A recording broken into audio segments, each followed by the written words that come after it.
मुश्किलात का शिकार है। जब भी हमारे यहाँ कोई मुश्किल वक्त आता है तो उसमें जो सबसे ज्यादा इफेक्टिव जो ज्यादा इफेक्ट होते हैं लोग, वो आमतौर पे हमारे बच्चे, हमारे बुजुर्ग और हमारी खवातीन होती हैं। ज़ाहिर है जो हमारे जवान हैं या जो मेल हजरात हैं वो निस्बतन बेहतर कंडीशन में होते हैं, और ज्यादा वनरेबल जो तबका है वो हमारे ये कमजोर तबका जो है ये होते हैं। तो इस वक्त सैलाब की क्या सूरत हाल है, उसमें खास तौर पे खवातीन की हेल्थ और हाइजीन के इश्यूज क्या हैं, उनके मसाइल क्या हैं, इससे बातचीत करने के लिए आज हमारे साथ हमारी बहुत एक अच्छी साथी अदीबा सहरिश मौजूद हैं। अगर हम पायदार तरक्की के अहदाफ की बातचीत करें तो तकरीबन तमाम गोल जो हैं वो सस्टेनेबल डेवलपमेंट गोल जो हैं वो इर्द गिर्द घूमते हैं हमारे इन्हीं लोगों के और हमारे इन्हीं अहदाफ के।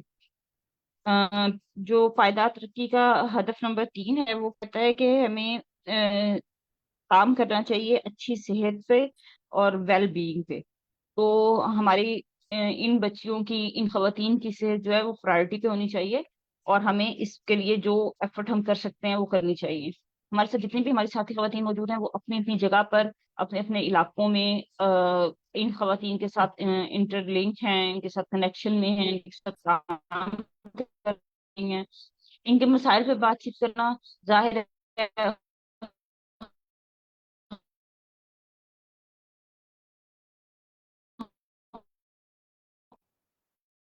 उनके लिए फ्राहमी, ये सारे जो पायदार तरक्की के अहदाफ हैं ये डायरेक्ट लिंक करते हैं हमारे आज के इस वेबिनार से। अदीबा एक रिनाउंड सोशल एक्टिविस्ट है, और ये पीएचडी है सोशियोलॉजी में, डॉक्टर हैं, डॉक्टरेट मुकम्मल हो रहा है इनका। और मुख्तलिफ ऑर्गेनाइजेशंस के साथ इन्होंने पिछले कुछ 16-17 सालों से ये काम कर रही हैं, और मुख्तलिफ इदारों को अपनी सर्विसेज दे रही हैं। इस वक्त ये वाटर एड के साथ काम कर रही हैं। फ्लड इफेक्टेड एरियाज में और कम्युनिटीज में इनका बहुत क्लोज ताल्लुक रहा है, उन लोगों के साथ इन्होंने बहुत सारे प्रोजेक्ट्स में मुख्तलिफ तरह के काम अपने खिदमात सर अंजाम दिए हैं। मैं गुजारिश करूंगी अदीबा सहरी से कि वो हमें ज्वाइन करें और अपना तफसीली तारुफ वो खुद करें, करवाएं। जी अदीबा।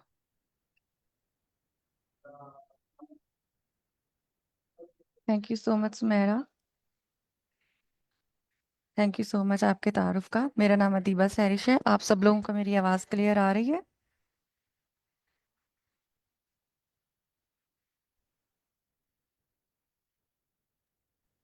जी बिल्कुल, आपकी आवाज यारी क्लियर है। Thank you so much. मेरा नाम अदीबा सैरिश है और मैं बेसिकली, मेरा जो ताल्लुक़ है डिस्ट्रिक्ट खानेवाल से है। और आप सब लोग जैसा कि जानते हैं, इस बार ये जिस फ्लड ने हमें इफ़ेक्ट किया है उसमें डिस्ट्रिक्ट खानेवाल भी मुतासिर हुआ है। मैं पिछले 17 साल से एनजीओ सेक्टर के साथ काम कर रही हूँ। और मैंने जो अपना कैरियर स्टार्ट किया था, वो मैंने एनजीओ सेक्टर में जो कैरियर स्टार्ट किया था वो flood affected area DG Khan में काम करके 2010 के फ्लड में स्टार्ट किया था। इसी तरह से जैसे कि आपको सुमेरा ने बताया कि मैं सोशियोलॉजी की स्टूडेंट्स हूँ, तो मैं बहुत डीपली चीज़ों को ऑब्जर्व करती हूँ, स्पेशली जो सोसाइटी में और ख़ास तौर पे सोसाइटी में जो हमारे वल्नरेबल ग्रुप्स हैं, जिनमें ख़वातीन, ट्रांसजेंडर, पीडब्ल्यूडीज़, बच्चे और इसी तरह हमारे senior citizen at the top होते हैं। आज के टॉपिक के बारे में एक तो मैं सब लोगों का बहुत शुक्रगुजार हूँ, तो आबा की भी बहुत, पौधा की भी इजाज़त है, बहुत शुक्रगुजार हूँ कि पौधा ने मुझे इनवाइट किया और इस टॉपिक पे बोलने का मौका दिया। ये टॉपिक वैसे भी हमारे दिल के आजकल बहुत करीब है, क्योंकि हम आजकल यही देख रहे हैं कि जो हमारा, जिन इलाकों को हमारे फ्लड ने इफ़ेक्ट किया है, उनको शायद 88 के फ्लड में इफ़ेक्ट किया था, जो हमारे नॉर्थ पंजाब वाले डिस्ट्रिक्ट्स हैं।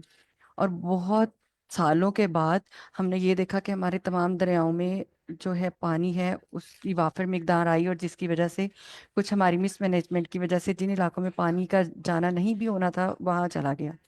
उसकी वजह से हमें क्या क्या मसाइल्स का सामना करना पड़ा वो आप सब लोग बहुत बेहतर जानते हैं। आप लोग तमाम सोशल एक्टिविस्ट हैं, जिसमें हमारे सरे फहरिस्त बहुत सारे डैमेजेस थे। सबसे अहम जो चीज़ होती है वो आपकी शेल्टर होती है। तो फ्लड ने जैसे ही हमारे इन इलाकों को हिट किया तो लोगों का शेल्टर हिट हुआ। लोगों का घर, रोटी, मकान, लाइवलीहुड, जानवर, भैंसें, दुकानें, छोटी छोटी करियाने की दुकानें, जो उनकी रेहड़ियां थी, वो तमाम चीज़ें, एग्रीकल्चर, खेत खलियान, सब चीज़ें विद इन सेकेंड वो चीज़ें हमारे ख़त्म हो गई। अगर मैं साउथ पंजाब और नॉर्थ पंजाब के हवाले से थोड़ा सा सेग्रीगेट करके बात करूं, तो हमारे जो दूसरे एरियाज़ हैं वो पिछले मुख्तलिफ सालों से फ्लड इफेक्टेड एरियाज़ हैं। तो वो लोग शायद थोड़े से मेच्योर थे, या थोड़े से वेल अवेयर थे, या वेल प्लान्ड होते थे फ्लड के हवाले से, कि अगर फ्लड आता है तो हमें किन किन चीज़ों पे प्रोएक्टिवली काम करना है फ्लड अफेक्टेड होने से पहले। लेकिन अगर हम अपने दूसरे इलाकों की बात करें, जैसे कि खानेवाल का मैंने जिक्र किया है, खानेवाल है, या हमने इस बार बहावल नगर देखा है, या हमारी और जो डिस्ट्रिक्ट सियालकोट है, इन इलाकों में क्योंकि फ्लड ने कभी भी उस तरह से हिट नहीं किया, तो शायद इन लोगों का अनकॉन्शियसली ज़्यादा डैमेज हुआ है। उस ज़्यादा डैमेज को मैं इसलिए कहूँगी कि क्योंकि जब हमने 2010 के फ्लड में कुछ एरियाज में काम स्टार्ट किया, तो लोगों को बहुत सारी चीज़ों की तब अवेयरनेस हो गई कि अगर फ्लड की आपको इन्फॉर्मेशन मिल रही है तो आपने अपने जो डॉक्यूमेंट्स हैं उनको संभाल के रखना है, अपनी कीमती चीज़ों को किस तरह से सेव करना है। और इन उन लोगों को पता भी था कि अगर फ्लड आ रहा है तो हमारे पास ज़रूरी चीज़ें कौन कौन सी हैं जो हमने पहले से पैक करके रखनी है। लेकिन हम इन इलाकों में जहाँ 88 के बाद इस बार फ्लड ने इफेक्ट किया, उन लोगों को इन चीज़ों के बारे में भी अवेयरनेस नहीं थी। सबसे अहम चीज़ होती है डॉक्यूमेंटेशन, आपका CNIC, आपका अगर पासपोर्ट है, आपके दूसरी डिग्रियां हैं, या जो भी आपकी दुकान मकान घर के जो भी कागजात होते हैं, तो वो उनका डैमेज होना बहुत ज़्यादा लॉन्ग टर्म आपको इफेक्ट करता है। तो इस तरह से भी ये डैमेजेस उन इलाकों को ज़्यादा फेस करना पड़ा। फिर कुछ हमारे डैमेजेस ऐसे होते हैं, जैसे आप हम बहुत सारे डैमेजेस की बात करते हैं, और आज के अगर हमारे टॉपिक पे बात करें तो स्पेसिफिक हेल्थ ऑन वॉश पे है। अगर हम हेल्थ ऑन वॉश के अराउंड बात करते हैं, तो जैसे कि वॉश के एक वर्ड से ही हमें नजर आ रहा होता है कि वाटर सैनिटेशन एंड हाइजीन। जैसे ही फ्लड ने इफेक्ट किया, तो सबसे पहले हमारा हेल्थ हाइजीन में हमारे पास पानी की जो है, बहुत ज़्यादा पानी आने से बहुत ज़्यादा पानी की कमी का सामना करना पड़ता है हमें, जो कि पीने के लिए साफ नहीं होता। जैसे ही हमारे इलाकों को, ये हमारा सबसे सरे फहरिस्त इशू होता है जो वॉश होता है किसी भी फ्लड इफेक्टेड एरिया में, कि आपको सेफ ड्रिंकिंग वाटर की जो है वो फैसिलिटी ख़त्म हो जाती है, आपके पास पीने का साफ पानी ख़त्म हो जाता है। पीने का साफ पानी खत्म होने का क्या होता है कि आपका जितने भी सैवरेज सिस्टम है वो आपका पीने के पानी में मिल जाता है।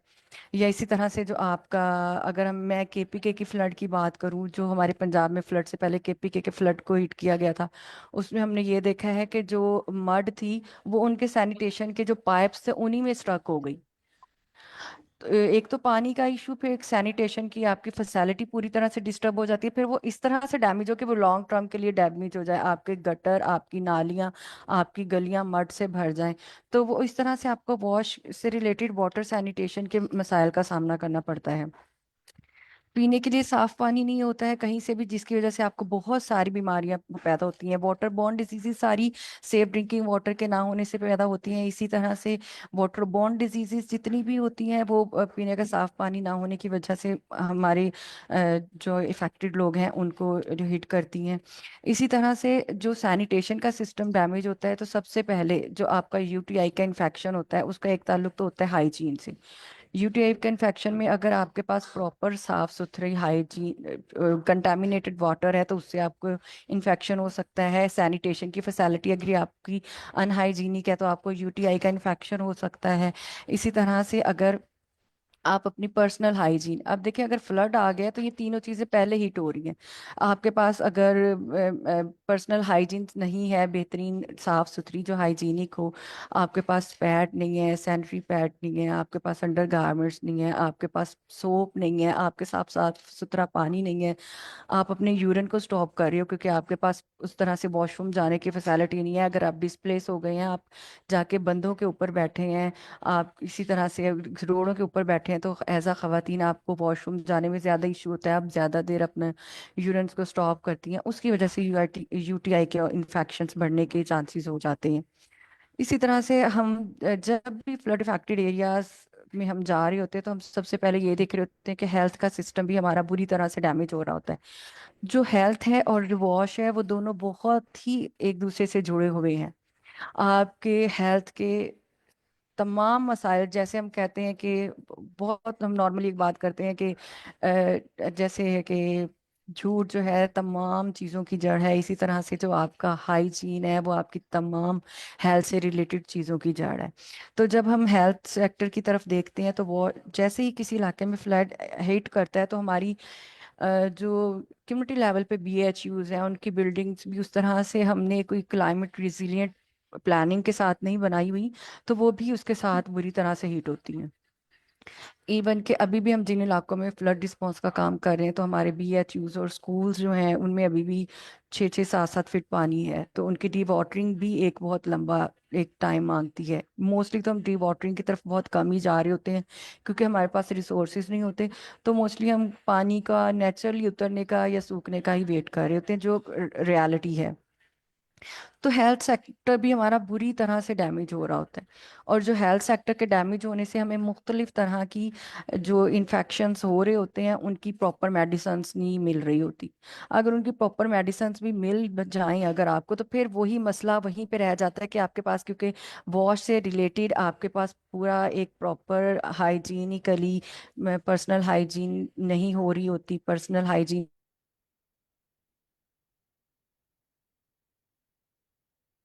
कवर हो ही नहीं पाता है जस्ट मेडिसिन की वजह से। अब मैं बात करना चाहूंगी कि हम अगर हमें एक या दो चीज़ों का इशू होता है तो उसकी वजह से वो इशू किस हद तक एक्सपेंड कर जाता है। अगर आपके पास सैनिटेशन की फैसिलिटी जैसे कि मैडम सुमेरा ने बहुत क्लियरली बताया, और आप भी मेरे से बहुत बेहतर जानते हैं कि हमारे वल्नरेबल ग्रुप्स कौन है। हमारे वल्नरेबिलिटी कब शुरू होती है?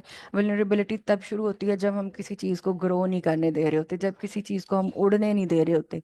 तो हम सारी उम्र से डिपेंडेंट रखते हैं जिनको, तो हम किन लोगों को डिपेंडेंट कर रहे होते हैं, किन लोगों को हम एक ही कुएं में रख रहे होते हैं, वो वही होती हैं जो हमारी खवातीन होती हैं। उन्हें बाहर का नहीं पता होता, उनके पास एक्सपोजर नहीं होता। हमारे जो PWDs होते हैं उनके पास तो एक उनकी उनकी कंडीशन की वजह से उनके पास एक्सपोजर नहीं होता। हमारी सोसाइटी उनको सपोर्ट नहीं कर रही होती उस तरह से, हमारी सोसाइटी एक्सेसिबल नहीं है कि वो कहीं आ जा सके। तो वो बहुत वनरेबल ग्रुप होते हैं। थर्ड हमारे वनरेबल होते हैं हमारे बच्चे, जिनको बहुत ज़्यादा केयर की ज़रूरत होती है। और बच्चों में भी तो स्पेसिफिकली हम यह नहीं कह सकते कि हम जो गर्ल्स हैं उनको ज़्यादा प्रोटेक्शन या सेफ्टी की ज़रूरत है। अभी हमारे दोनों बच्चे ही मेल हैं या फीमेल, जो माइनर बच्चे हैं वो स्टेक पे हैं प्रोटेक्शन और सिक्योरिटी के हवाले से। तो ये, और इसी तरह से हमारे जो ट्रांसजेंडर्स या अदर हमारी जो मिनॉरिटीज़ होते हैं, जो हमारे गैर मुस्लिम बहन भाई हैं, वो लोग भी वनरेबल्स में आ जाते हैं। अगर हम फ्लड रिस्पांस में थोड़ा सा डीपली देखें तो हम ये देख रहे होते हैं कि पाकिस्तान में बहुत ज़्यादा मेजोरिटी देने वाली चैरिटी मुस्लिम है। तो वो हम, और एक एक ज़कात में भी हम ये देख रहे होते हैं कि अगर ज़कात का पैसा हम फ्लड रिस्पांस में लगा रहे हैं, तो उसमें कंडीशन आ जाती है कि आप गैर मुस्लिम लोगों को फैसिलिटेट नहीं कर सकते। तो वो लोग और कुछ और वल्नरेबल हो जाते हैं। कुछ हमारी जो सोसाइटी है उनको थोड़ा और वल्नरेबल कर देती है। तो ये कुछ हमारे वल्नरेबल ग्रुप्स हम जिनको कहते हैं, उनमें हमारी खवातीन, सीनियर्स, गर्ल्स, और हमारे PWDs, हमारे बच्चे, और हमारे जो है गैर मुस्लिम ग्रुप्स आ जाते हैं। अच्छा, इन वॉलनरेबल्स का अगर फ्लड रिस्पॉन्स हिट करता है तो इनकी वॉलनरेबिलिटी और बढ़ जाती है। ये लोग और हाई रिस्क पे चले जाते हैं। वॉलनरेबल होने की वजह से ये रिस्क पे तो होते हैं, लेकिन जैसे ही फ्लड किसी भी इलाके को इफेक्ट करता है, तो इन इन लोगों की वॉलनरेबिलिटी बढ़ जाती है। और जो वॉश से रिलेटेड, जो वाटर सैनिटेशन हाइजीन हेल्थ से रिलेटेड इश्यूज हैं, इनकी वॉलनरेबिलिटी में और इजाफा कर देते हैं। ऐसे ही फ्लड इफेक्ट एरियाज में अगर हम जाते हैं तो देखते हैं कि जब पीने का पानी नहीं होता, जैसे मिस सुमेरा ने बड़ा बताया कि मेल इसलिए वल्नरेबल, उनका थोड़ा वल्नरेबिलिटी कम होती है क्योंकि उनकी मूवमेंट ज़्यादा होती है। वो एक विलेज से दूसरे विलेज जा रहे होते हैं, एक विलेज से एक बंद से दूसरे बंद जा रहे होते हैं, कहीं डिस्ट्रीब्यूशन होती है वहाँ चले जाते हैं, रस्तों में कहीं नलके लगे हैं वहाँ से साफ नल का कोई मिलता है पानी पी लेते हैं, या अपनी जो भी बेसिक नीड है उनको बाहर पूरा कर लेते हैं। लेकिन खवातीन अगर डिस्प्लेस हो गई हैं, आप अपने घर से अगर निकले हैं फ्लड के दौरान, या अपने अपने घर में ही हैं, घर की छत पे हैं, घर का एक कमरा है जो फ्लड के पानी से थोड़ा बच गया है, या आप उस फ्लड इफेक्टेड एरिया से डिस्प्लेस होके किसी भी कैंप में आ गए हैं, तो आपको सबसे पहले जो सामना करना पड़ता है एज अ फीमेल, आपको पानी की कमी का सामना होता है। आपके पास पीने के लिए इनफ पानी नहीं होता, आपके बच्चों के लिए उतना इनफ पानी नहीं होता, आपके सीनियर्स बुजुर्गों के लिए पानी नहीं होता, PWD के लिए उस तरह से वाफर मिकदार में जो इंसानी जिस्म को पानी की ज़रूरत होती है वो नहीं होता। अच्छा, अगर हमारे पास पीने के पानी की सहूलत मिल भी जाए तो वो साफ़ नहीं होता, जिसकी वजह से मेन इश्यूज क्रिएट होते हैं। अनहाइजीनिक या कंटेमिनेटेड जो वाटर होता है उसकी वजह से तमाम बीमारियां स्टार्ट हो जाती हैं। जैसे हम कहते हैं बच्चों को मोशन लग गए हैं, और इसी तरह से कोई डायरिया हो गया है, और और जितनी भी बीमारियां जो पानी से रिलेटेड होती हैं वो शुरू हो जाती हैं। इसी तरह से बीमारियां जो पानी से पैदा होने वाली बीमारियों के साथ साथ पानी की वजह से पैदा होने वाली बीमारियां भी शुरू हो जाती हैं, जैसे मच्छर हो गया, और इसी तरह से दूसरी जो बीमारियां शुरू हो जाती हैं, स्किन की एलर्जियां शुरू हो जाती हैं। पानी मिलने के बाद फिर ये है कि आपको अगर पानी साफ पीने के लिए मिल जाता है तो आपके पास वो कुकिंग के लिए उतना मुयसर नहीं होता, कि किसी ना किसी तरह कंटेमिनेटेड वाटर आपके जिस्म में शामिल हो ही रहा होता है। अगर हम कैंपों पे, विलेजेस पे और बंद पे बैठी खवातीन मर्द हजरात को देखें तो जो दूसरी सबसे अच्छा, पानी एक तो कम होता है, फिर उसको पिया भी कम जा रहा होता है, उसके बाद फिर आपके पास क्योंकि सैनिटेशन की सहूलत नहीं होती तो आप फिर उसको वॉशरूम के लिए भी आप उस तरह बार बार नहीं जा रहे होते। उसकी भी कुछ रीजंस होती हैं, एक तो आपके पास वो फैसिलिटी नहीं होती, दूसरी फैसिलिटी हो तो वहाँ प्राइवेसी नहीं होती। तो उसको आप जब पी कम भी पी रहे हैं और फिर आप उसको स्टॉप भी कर रहे हैं, उसकी वजह से भी आपका यूटीआई इन्फेक्शन इंक्रीज हो जाता है। आपको सैनिटेशन की सहूलत नहीं होती, अगर कहीं लैट्रीन बना दी जाती है तो हमने यही देखा है, दो कपड़े लगा दिए जाते हैं और वहां पे लैट्रीन बना दी जाती है, कोई खड्डा खोद दिया जाता है, कोई टेम्परेरी टॉयलेट्स अगर कहीं मिल जाएं। या हमने देखा है कि जो स्कूल्स में कैंप लगे होते हैं तो उनकी टॉयलेट्स उनके लिए होती हैं, लेकिन देखिए एक टॉयलेट का एक स्टैंडर्ड है, उसको कितने लोग यूज करेंगे, लेकिन उसको एक एक हाइजीन उसकी मेंटेन करनी पड़ती है। हम ये देखते हैं कि यहाँ पे कैंपों की जो टॉयलेट्स होती हैं उनकी हाइजीन बिल्कुल भी मेंटेन नहीं की गई होती।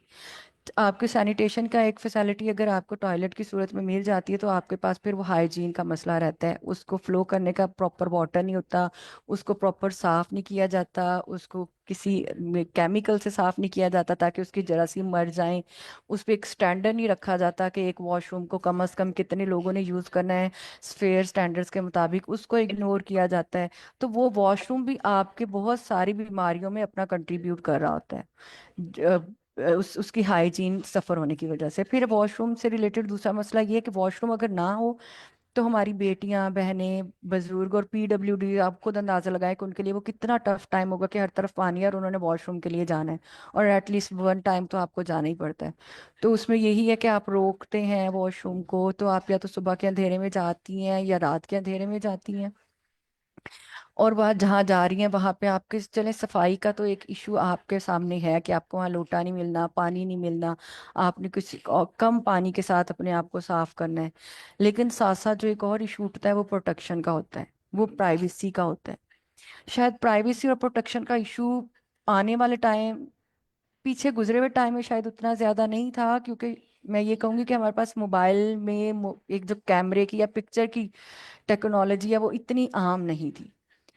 मुझे ये लगता है इस फ्लड में ये प्रोटेक्शन और ये प्राइवेसी का इशू और ज्यादा हाई लेवल पे गया है। उसकी रीजन ये है कि हर एक छोटे से छोटे, बड़े से बड़े बच्चे की जेब में भी एक मोबाइल और कैमरा है, और लोगों का माइंड थोड़ा उस तरह से कन्वर्ट हुआ है। हमारा जो कल्चर था एक सिक्योरिटी और सेफ्टी प्रोवाइड करने का अपने नेबरहुड की खवातीन को, वो भी टोटली खत्म नजर नजर आता है मुझे। जैसे कि मैं कहती हूँ कि हम पहले ये देखते थे कि अगर कोई मोहल्ले की लड़की या खड़ी है तो बाजार में या गली में तो उसको कहते थे आपको जो चीज़ चाहिए आप हमें दे दें, पैसे हम आपको ला के दे देते हैं। अब कहते हैं ये पर्ची ले लो, अपना नंबर दे दो और मेरा नंबर ले लो। थोड़ा सा ये मेरी ऑब्जर्वेशन में, हो सकते हैं मेरी ऑब्जर्वेशन गलत हो, लेकिन मैंने ये चीज़ों को काफ़ी जगहों पे कि हमारे कल्चर में ये चेंज आया है, वो पैसे की जगह पर्ची एक्सचेंज होने के चांसेस बढ़ गए हैं। अच्छा, इस कैम सॉरी मेरी किसी बात से आप लोग डिसएग्री भी कर सकते हैं, लेकिन मैं अपनी थोड़ी सी ऑब्जर्वेशन के बेस पे ये कह रही थी कि मैंने एज अ सोशोलॉजिस्ट इस चीज़ को थोड़ा सा ऑब्जर्व किया। तो अच्छा, इसमें प्रोटेक्शन के इशू और इंक्रीज हो गए हैं। अगर आप दिन में किसी टाइम वॉशरूम के लिए बच्ची या लड़की जा रही है, माँ जा रही है, तो ये भी एक खतरा है कोई कहीं से देख ना रहा हो। देखने के अलावा आपकी जो प्राइवेसी ब्रीच हो रही है उसमें ये है कि वो कहीं रिकॉर्ड ना हो रही हो। अच्छा, ऐसी चीजों के साथ आपका जस्ट एक एक मटेरियल इश्यूज तो आपके साथ होते हैं, लेकिन जो आपके साथ एक नॉन टेंजिबल इश्यूज होते हैं, जो आप ट्रॉमा से गुजरते हो, जो आपको साइकोलॉजिकली बर्डन होता है, जो डिप्रेशन एंजाइटी होती है, उसको तो हम टोटली निग्लेक्ट ही कर देते हैं। तो वो भी इसी प्राइवेसी और प्रोटेक्शन के साथ लिंक करती है।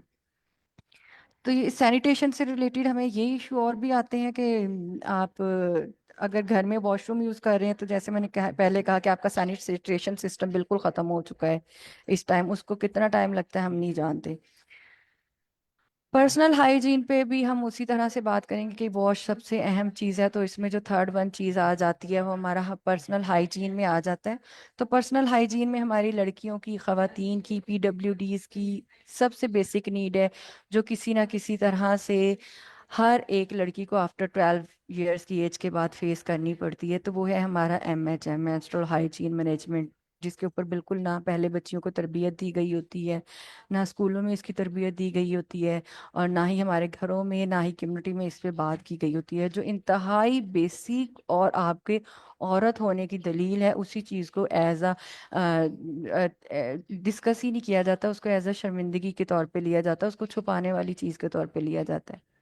इवन कि हमारी अगर और अगर अगर 20-25 साल की भी बच्ची है तो उसको हाइजीन मैनेजमेंट का उस तरह नहीं पता होता। फ्लड में ये होता है कि हमारे इन्फेक्शन इसलिए भी इंक्रीज हो जाते हैं कि हम जो भी क्लॉथ कपड़ा यूज कर रहे होते हैं उसको वॉश करते हैं, और उसको वॉश करने के पास ना के लिए ना तो हमारे पास प्रॉपर वाटर होता है, ना कोई सर्फ होता है, और ना ही उसको प्रेसिंग की हमारे पास सहूलत होती है। और वो एक ही कपड़ा हम पता नहीं कितना अरसा यूज करते हैं, जो प्रैक्टिकली हम देखते हैं, तो उसमें भी इन्फेक्शंस बढ़ने के चांसेस होते हैं, वो आपको बहुत ज़्यादा डैमेज करती हैं फीमेल्स को। इसके साथ साथ अगर हम सैनिटेशन को देखें तो सॉरी सैनिटरी पैड्स को देखें तो अभी फ्लड इफेक्टेड एरियाज में वो इतनी उनकी कॉस्ट हाई है कि बहुत मुश्किल है। जब आप इतनी वल्नरेबल कंडीशन में हो कि आपके पास खाने के पैसे नहीं है, तो ऐसा पॉसिबल नहीं है कि आप सैनिटरी पैड के लिए अपनी बेटी को 400 का पैड ला के दें। और एक वो पैड अगर उसको कहीं से मिल भी रहा है यूज़ करने के लिए, तो फिर उसको डिस्कार्ड करने का, हम प्रॉपर उसको डिस्कार्ड ही नहीं कर रहे हैं, उसको हम कहीं भी फेंक देते हैं। तो उसके भी जो जरासीम है वही कहीं ना कहीं उस पानी के थ्रू हमारे ही जिस्म में दोबारा आ रहे हैं, क्योंकि हम कंटेमिनेटेड वाटर ही किसी तरीके से यूज़ कर रहे होते हैं। तो ये चीज़ें सर्कल वाइज चल रही होती हैं। हेल्थ सेक्टर में जब हम देखते हैं तो हमारे हेल्थ सेक्टर में हमारे पास कुछ इलाकों में हमने मोबाइल वैन्स का काम करते हुए देख रहे होते हैं। जब हमारा हेल्थ इंफ्रास्ट्रक्चर टोटली ख़त्म हो जाता है तो हमारे पास हेल्थ की तरफ से कोई भी उस तरह से हमने जो प्रैक्टिकली देखी है वो सपोर्ट नहीं मिल रही होती। कहीं कहीं गवर्नमेंट ने मेडिकल कैंप्स लगाए हुए हैं या कैंप्स लगाए जाते हैं, लेकिन वहाँ पे भी जस्ट बेसिक चीज़ें दी जा रही होती हैं, बेसिक दवाइयाँ होती हैं, खारिश की दवाई हो गई, इसी तरह से बुखार की दवाई हो जाती है उनके पास, या इस तरह से जो हाईलाइटेड जो गवर्नमेंट ने एक इमरजेंसी में जिन चीज़ों की दवाइयों की नीड होती है वो उन मेडिकल कैंप्स पे प्रोवाइड की गई होती हैं। उसमें आपको गायनी से रिलेटेड इशू कैन इन्फेक्शन से रिलेटेड कभी भी चीज़ें आपको उस तरह से नहीं मिलेंगी। और उन कैंप्स का ये होता है कि उनमें फीमेल डॉक्टर्स बहुत कम होती हैं, उन पे पास प्राइवेसी नहीं होती चेकअप के लिए मोस्टली, वो आपको चेक कर सके, आपको गाइड कर सके, उनके पास रश इनफ होता है जिसकी वजह से वो आपको हाइजीन के कोई टिप्स भी नहीं दे सकती कि आपको इसके लिए क्या करना चाहिए। और जैसे कि मैंने पहले कहा कि जो हमारे मेंस्ट्रुअल का जो प्रोसेस है उसको शेयरिंग डिस्कस ही नहीं करती डॉक्टर भी, उनके लिए भी एक शर्मिंदगी ही उन्हें फील हो रही होती है कि हम मेल डॉक्टर के सामने इसको कैसे डिस्कस करेंगे, या कम्युनिटी के सामने कैसे डिस्कस करेंगे, या दो औरतों के सामने इसको कैसे डिस्कस करेंगे। तो वो भी इस पे बिल्कुल भी बात नहीं करती कि आपका ये जो UTI का इन्फेक्शन है इसका एक लिंक आपके MHM के साथ भी है। और हमारे यहाँ तो इस पे बात करना, डॉक्टर्स की बात करना तो बाद में आता है। पहले बात ये कि आप इस इशू को लेकर डॉक्टर के पास जाएं। तो हमारी कम्युनिटीज में आमतौर पे ये भी कल्चर नहीं पाया जाता कि बच्चियां, खासतौर पे जो अनमैरिड बच्चियां हैं, अगर उनको इस तरह के इश्यूज होते हैं तो उन्हें डॉक्टर के पास लेके जाना है या उन्हें डॉक्टर को कंसल्ट करना है। वो एक अलहदा से मसला है। मैं आपकी बात को बिल्कुल सेकंड करूंगी। हमारे जो मैंने मोस्टली यही ऑब्जर्व किया कि हमारी जो शादी के बाद फौरन ही डॉक्टरों के पास चक्कर लगने शुरू हो जाते हैं, क्योंकि आगे उनको औलाद की ज़रूरत होती है। तो जब वो डॉक्टर के पास जाते हैं तो डॉक्टर सबसे पहले उनको ये कहते हैं कि उनको PCOD का इशू है, जो एक इंतहाई नॉर्मल सा इशू है। हमारे यहाँ बच्चियों पे फेस पे बालों की ग्रोथ हो रही है, उनके स्किन पे पिंपल्स हो रहे हैं, उनको रैशेज हो रहे हैं, उनका वेट बढ़ रहा है, बहुत सारी चीज़ें हम नेट पे देख रहे होते हैं।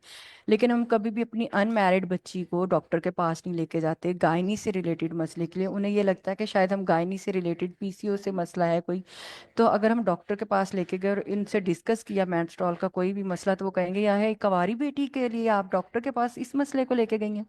तो हमारे मोस्टली जो शादी के बाद पीसीओ का एक इशू है, वो शादी के बाद ही उसको डील किया जाता है। वो इतने साल वो बीमारी आपके अंदर और भी बहुत सारी चीज़ों को पैदा करने की वजह बन रही होती है। तो ये हमारे एक नॉर्मल दिनों की एक एक्टिविटी होनी चाहिए, लेकिन हम फ्लड इफेक्टेड एरियाज में हमें थोड़ा सा ज़्यादा इसकी अवेयरनेस क्या याद आ जाती है, अगर हम ये कहें तो। अदरवाइज तो मैं मतलब मुझे ये लगता है कि ये हमारे मैनुअल, हमारे जो स्कूल्स की बुक्स हैं उनके करिकुलम में ये मस्ट होना चाहिए। आप एडल्ट हैं, आप फीमेल हैं, आप फीमेल की बेस आपकी इसी चीज़ पे है कि अगर आपको मेंस्ट्रुअल आ रहे हैं तो आप फीमेल हैं। उसकी अवेयरनेस, उसकी मैनेजमेंट, उसको किस तरह से आपने मैनेज करना है, वो होता क्या है, आप जो एक साइकोलॉजिकली आपका ट्रॉमा होता है। बच्चियां इतनी परेशान हो जाती हैं, वो बेचारी घर भी नहीं बता पाती, उनको लगता है कि शायद हमसे ही कुछ गलत हो गया है। तो वो एक डिप्रेशन से जो गुजरी होती हैं, वो हम उसको कभी भी इन चीज़ों को डिस्कस नहीं करते। हम अपने टॉपिक की तरफ ज्यादा आते हैं। अ, तो हमें ये लगता है कि अभी जितने भी हमारे फ्लड एरियाज में, मैंने पिछले एक दो वेबिनार्स भी अटेंड किए, उनमें हमारी जितनी भी इश्यूज हमने देखे, ख़वातीन के जो मेजर इशू होते हैं वो बहुत से रिलेटेड सिक्योरिटी से रिलेटेड, सेफ्टी से रिलेटेड, प्रोटेक्शन से रिलेटेड या हेल्थ से रिलेटेड होते हैं। क्योंकि हमने लाइवलीहुड का पोर्शन मर्दों को दे दिया है, एग्रीकल्चर का पोर्शन हमने मर्दों के हवाले कर दिया है हमारी सोसाइटी ने, जिसमें हम कहते हैं कि अगर, इसीलिए शायद वुमेन इकोनॉमिकली बहुत कमज़ोर है, क्योंकि जो पैसे कमाने वाले, आपको एम्पावर करने वाले जो सेक्टर थे, वो हमने मेल के हैंड ओवर किए हुए हैं टोटली शायद। तो इसमें इसी तरह हमारी एजुकेशन भी बहुत ज़्यादा सफ़र कर रही होती है, लेकिन एजुकेशन शायद फ्लड रिस्पांस में दूसरे या तीसरे नंबर पे चली जाती है। उसको टैकल करने के लिए भी हमारे फ्लड रिस्पांस एरियाज़ में हम कुछ ना कुछ काम कर रहे होते हैं, वो भी कुछ लिंक कर रहे होते हैं। तो मैं समझती हूँ कि अगर हमें इन चीज़ों का सामना है, तो उसके लिए हमें कुछ ऐसी चीज़ों की ज़रूरत है जो हमें हमें लगता है कि हमें इस बार, अगर हमारी तरफ पानी आता है तो हम ये ना समझे कि 188 के बाद नहीं आया तो अब भी नहीं आएगा। अगर 88 के 88 के बाद नहीं आया तो अब आ गया, तो हो सकता है ये नेक्स्ट ईयर भी आए। हमारे जितने भी राजनपुर है, डीजी खान है, हमारे पास मुजफ्फरगढ़ है, हमारे पास जितने भी सिंध के इलाके हैं, हमारे पास अब के पीके के इलाके में जो नेचुरल डिजास्टर्स आ रहे हैं, जिनमें तो हम कुछ कर भी नहीं सकते, वो भी दिन सेकंड्स आते हैं। तो इन सब के लिए भी हमें फ्यूचर में एक प्रॉपर प्लानिंग की ज़रूरत होगी। उन प्लानिंग में सबसे पहले तो शायद हमारी गवर्नमेंट को ये सोचना है कि अब वो इस तरह की किसी घर, बिल्डिंग, किसी बीएचयू को अलाउ ही ना करें जो क्लाइमेट रिजिलियंट अप्रोच के मुताबिक ना बने। इसी तरह से हमारी गवर्नमेंट को सबसे पहले अब ये करना होगा कि दरियाई इलाकों में, दरियाओं की रूट्स पे कोई भी इस तरह की चीज़ को अलाउ ना करें। जो बिजनेस डेवलप कर रहे हैं लोग, होटल्स हैं या इस तरह की चीज़ें हैं, या जो घर बनाते हैं, ताकि हम अपने लोगों की ज़्यादा से ज़्यादा जान बचा सकें। अपने जो माल, अपने नुकसानात हैं उनका फ्यूचर में जो है उसको कम से कम कर सके। तो कुछ चीज़ें तो गवर्नमेंट के एंड पे हैं कि, तो एक तो गवर्नमेंट को बहुत स्ट्रिक्टली है इन चीज़ों पे फोकस करना होगा कि वो क्लाइमेट रिजिलिएंट अप्रोच को हर एक चीज़ में लेके आए। नदी नालों, दरियाओं के रस्तों में और पहाड़ों की वादियों में, जहाँ पे भी लैंडस्लाइडिंग के या इस तरह के इशू होने के चांसेस हैं, वहाँ पे कम से कम इन घरों की और इसी तरह से होटलों की या दूसरी तजावज़ात की किसी भी तरह की इजाज़त नहीं होनी चाहिए। इस पर सख्ती से अमल होना चाहिए। दूसरा है कि अगर किसी इलाके में फ्लड इफेक्ट कर भी रहा है, तो हमारे पास जो हमारे गवर्नमेंट के डिपार्टमेंट्स हैं, उनके पास एज पर नीड जो है, एज पर कम्युनिटी नंबर हमारे पास तैयारी होनी चाहिए कि कितने 100 लोग अगर इफेक्ट हो रहे हैं तो उसके कितने हमारे पास तैयारी होनी चाहिए। ये नहीं कि आपके पास पूरा डिस्ट्रिक्ट उजड़ गया और आपके पास 2 कैंप हैं, 3 कैंप हैं, जो इनफ नहीं होते। ज़ाहिर है लोग कैंपों में नहीं रहते, तो फिर वो या तो अपने इलाकों के करीब ही रह रहे होते हैं, कुछ की जगह ढूंढ के, या रिलेटिव्स के चले चले जाते हैं। तो सैनिटेशन से मुतालिक तो हमें सबसे पहली ज़रूरत ये है कि फ्लड इफेक्टेड एरियाज़ में हमें सेफ ड्रिंकिंग वाटर की प्रोविज़न करनी चाहिए। वो किस तरह पहुंचाना चाहिए कि आप कहीं से भी ट्रकिंग के ज़रिए उन इलाकों में पानी पहुंचाएं, या उन इलाकों को आप ट्रेनिंग दें, जल्द से जल्द उनको अवेयर करें कि पानी को साफ़ करने के क्या क्या तरीके हो सकते हैं। घर के लेवल पे बॉयल कितने मिनट करें तो पानी आपका साफ़ हो जाएगा। अगर आपके पास बॉयलिंग की सहूलत नहीं है, तो आप सूरज की रोशनी से पानी को किस तरह से कंटेमिनेटेड फ्री कर सकते हैं, कंटेमिनेशन से साफ़ कर सकते हैं। इसी तरह गोलियों के ज़रिए कितनी मकदार पानी हो तो उसमें कितनी आप गोली डालें डालेंगे तो आपका पानी कितने टाइम बाद सेव हो जाएगा, साफ हो जाएगा। उन तरीकों के बारे में जल्द से जल्द लोगों को आगाही देनी चाहिए। किसी इलाके में फ्लड इफेक्ट कर जाए, फ्लड आ जाए या कोई और नेचुरल डिजास्टर आ जाए, तो हमें सबसे पहले वहाँ पे टेम्परेरी सैनिटेशन सहूलियात प्रोवाइड करनी चाहिए, टेम्परेरी टॉयलेट्स लगाने चाहिए जो कि लोगों की तादाद के मुताबिक होने चाहिए, ताकि ज़्यादा से ज़्यादा लोग, ख़वातीन स्पेशली, उन टेम्परेरी टॉयलेट्स को यूज़ कर सकें, थोड़ा सा सिक्योरिटी और प्राइवेसी का मसला थोड़ा मिनिमाइज हो सके। इसी तरह से हमें फ़ौरन से जो है वुमेंस के लिए हाइजीन किट की एक डिस्ट्रीब्यूशंस रखनी चाहिए, जिनमें इस तरह के डिस्ट्रीब्यूशंस हों कि जिसमें आप इतना इनफ कपड़ा दें कि अगर 6 महीने भी अगर वो फ्लड रिस्पॉन्स में रह रही हैं, फ्लड इफेक्टेड एरिया में रह रही हैं, तो 6 महीने वो कपड़ा यूज़ कर सकें, उसकी इतनी क्वांटिटी होनी चाहिए। और वो उसको डिस्कार्ड करें बाद में, और उनको जब भी आपको डिस्ट्रीब्यूशन करें तो आप उनको पूरा प्रोसेस बताएं, मेंस्ट्रुअल क्या होते हैं, आपने इसका कपड़े का यूज़ कैसे करना है, इसको रीयूज़ कैसे करना है, रीयूज़ करना है या नहीं करना है, या कितने अरसे बाद इसको डिस्कार्ड करना है, उसको अगर डिस्कार्ड करना है तो उसको किस तरीके से डिस्कार्ड करना है, वो पूरा प्रोसेस हो।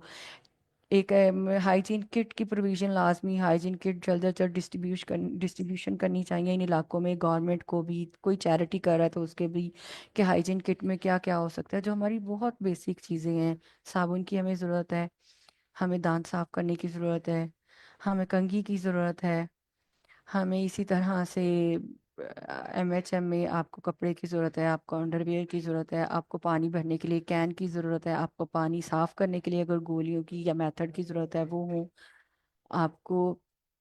इसी तरह से आपकी फैमिली के मुताबिक जो है, जो जो भी चीज़ प्रोवाइड कर रहे हैं, आपको ब्रश जो दे रहे हैं या टूथपेस्ट दे रहे हैं, वो आपकी फैमिली की तादाद के हिसाब से हो, और इतना हो कि एटलीस्ट वो अपना 3 से 4 महीने उसको लेके चल सके। इसके साथ साथ ही हमें उन कुछ कल्चर्स के टैबूज हैं जिसकी वजह से हमें बहुत ज़्यादा नुकसान होता है, जैसे मिस सुमेरा ने भी बात की बड़ी डिटेल से इसके पास, कि हमारा जो कल्चर है वो मेंस्ट्रुअल मैनेजमेंट पे डिस्कशन ही नहीं करता। जो मेंस्ट्रुअल हाइजीन पे आप डिस्कस ही नहीं कर रहे, तो उसकी अवेयरनेस ना पहले होती है ना बाद में होती है। तो उसकी अवेयरनेस को फैलाएं, कल्चर को हमारा और एथिकली हमें स्ट्रॉन्ग करना होगा। आफ्टर जैसे कि हमारे आफ्टर टेक्नोलॉजी हमारे सेफ्टी सिक्योरिटी के इश्यूज बढ़ गए हैं, तो उसको भी मिनिमाइज करने के लिए हमें कल्चर में बातचीत करनी होगी, हमारे घर के मेल हजरात से मेंस्ट्रुअल से मुतालिक उनको अवेयरनेस देने की ज़रूरत है, ताकि उनको पता हो कि एक नेचुरल चीज़ है और इसमें से ख़वातीन गुजरती हैं, तो उस दौरान उनको क्या ज़रूरियात होती हैं, उनकी फूड से रिलेटेड क्या ज़रूरियात होती हैं, उनकी सेफ्टी सिक्योरिटी से रिलेटेड क्या ज़रूरियात होती हैं। उस ऐसे कल्चरल टैबूज पे बात करनी चाहिए, उनके साथ बैठ के डिस्कस करना चाहिए। ये ऐसा काम है जब हमें फ्लड से पहले और बाद में दोनों करने की ज़रूरत है। जेंडर स्पेसिफिक सेफ्टी से मुतालिक बातचीत होनी चाहिए। छोटी छोटी जब भी कोई भी कहीं भी डिस्ट्रीब्यूशन लगाए तो उनको इस चीज़ के बारे में हमें खुद कहना चाहिए, अगर हम फ्लड इफेक्टेड एरिया में खुद हैं या हम उसका रिस्पॉन्स कर रहे हैं, कि अगर आप कोई कैंप लगा रहे हैं, मेडिकल कैंप लगा रहे हैं, तो ख़वातीन के लिए आप फीडिंग कॉर्नर अलग रखें, ख़वातीन के लिए आप प्राइवेसी के तौर का अच्छा इंतज़ाम करें, प्रोटेक्शन का अच्छा इंतज़ाम करें, और उनके लिए उस कैंप में चेकिंग, जहाँ भी उनकी स्क्रीनिंग हो उनकी बॉडी की, उसको सिक्योर बनाएं।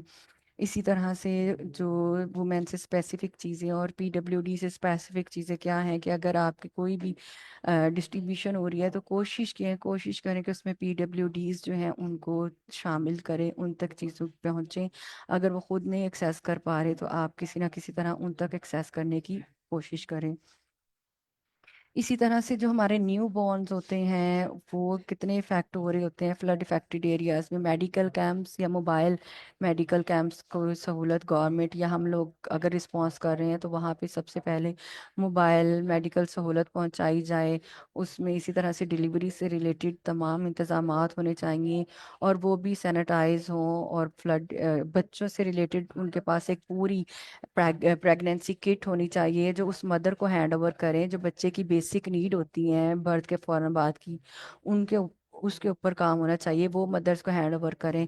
उसके साथ साथ जो इसी तरह से वैक्सीनेशंस जो होती हैं उसके लिए स्ट्रिक्टली फॉलोअप्स किया जाए, और जो फीमेल्स हैं उनको भी ख़ास तौर पे जब वो डिलीवरी के बाद जा रही हैं घरों को, तो उनको ख़ास तौर पे वॉश से मुतल्लिक, वाटर सैनिटेशन हाइजीन से मुतल्लिक सेंसिटाइज किया जाए कि उनको कितनी अब ज़रूरत है, क्योंकि उन्होंने अभी बच्चे को पैदा किया तो उनके लिए हाइजीन और ज़्यादा अहम है। फ्लड के बाद सबसे पहले जो हमारे फ्लड इफेक्टेड एरियाज में लोग काम कर रहे हैं या हम काम कर रहे हैं या हमारे पास अगर कहीं स्पेस है, तो हमें सेफ स्पेसिस लाजमी बनानी चाहिए। सेफ स्पेसिस इसका नाम इस तरह से है कि वहाँ पे एक तो खवातीन को दिन में 3-4 घंटे उनको इकट्ठे किया जाए, वहाँ उनको कोई ना कोई हुनर सिखाया जाए या उनको किसी और अवेयरनेस में, डेली अवेयरनेस किसी नई चीज़ की दी जाए, उनको किसी इकोनॉमिकल एक्टिविटी में ट्रेंड किया जाए। बच्चों को भी उसी स्कूल में 3 से 4 घंटे डेली बुलाया जाए जो उस फ्लड इफेक्टेड एरिया के हैं, ताकि बच्चे गलियों में कम से कम फिलें। बच्चों को कोई ना कोई छोटी मोटी नर्सरी 1, 2, 3 की बुक्स दे के उनको वो पढ़ाया जाए। ये सेफ स्पेसिस इसलिए हैं कि हम तीन से इसके पीछे कॉन्सेप्ट ये है कि 3 से 4 घंटे अगर खवातीन और बच्चे वहां आएंगे तो एक तो वो जो फ्लड का ट्रॉमा है उनके माइंड में उससे निकलेंगे, कुछ नई चीजें सीखेंगे, उनके लिंक्स डिवेल्प होंगे, बच्चों का पढ़ाई की तरफ तवज्जो होगी, वो सारा टाइम जो नहीं फिरेंगे। दूसरा इससे ये होता है कि जो चैरिटी के लिए काम कर रहे होते हैं उनके पास थोड़ी सी एक्सेस आ जाती है, खवातीन कहाँ पे इकट्ठी हैं उन तक जाने के लिए खवातीन की वल्नरेबिलिटी थोड़ी सी भी कम हो जाती है इसकी वजह से। तो इसी तरीके से हमें और जो है डी वाटरिंग की तरफ भी तवज्जो देनी चाहिए कि डी वाटरिंग जिन जिन हमारी ख़ास तौर पे फैसिलिटीज़ हैं, जो इंस्टीट्यूशंस हैं, हमारे बीएचयूज़ हैं, हमारी इसी तरह से स्कूल्स हैं, या इसी तरह से वो जगहें, कोई बड़ा मदरसा है, तो उन जगहों पे लाजमी हमारी डी वाटरिंग जल्द से जल्द गवर्नमेंट को करनी चाहिए ताकि वो जल्दी रनिंग में चीज़ें आ जाए, वहाँ से पानी जल्द से जल्द निकालना चाहिए। अ,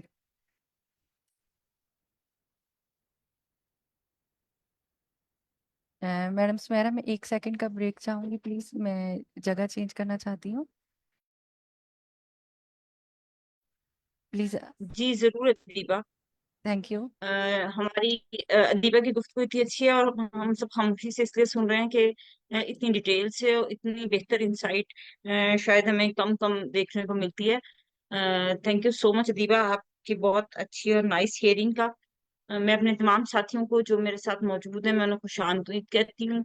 मियाँ वाली से हमारे साथ हैं मुख्तार, शाहीन, और इन्होंने फ्लड इफेक्टेड एरिया में डायरेक्टली काम किया है। पिछले दिनों उनकी बहुत अच्छी मुझे तस्वीरें और सारी रिपोर्ट देखने को मिली है। बहावलपुर से मैडम नसरीन है, लाहौर से शमीम अख्तर हैं, कसूर से शाद सफ्तर हमारे साथ हैं, और ये तमाम वो खवातीन हैं जो अपनी अपनी जगह पे अपनी अपनी कम्युनिटीज के लिए बहुत अच्छा काम करने में मसरूफ हैं।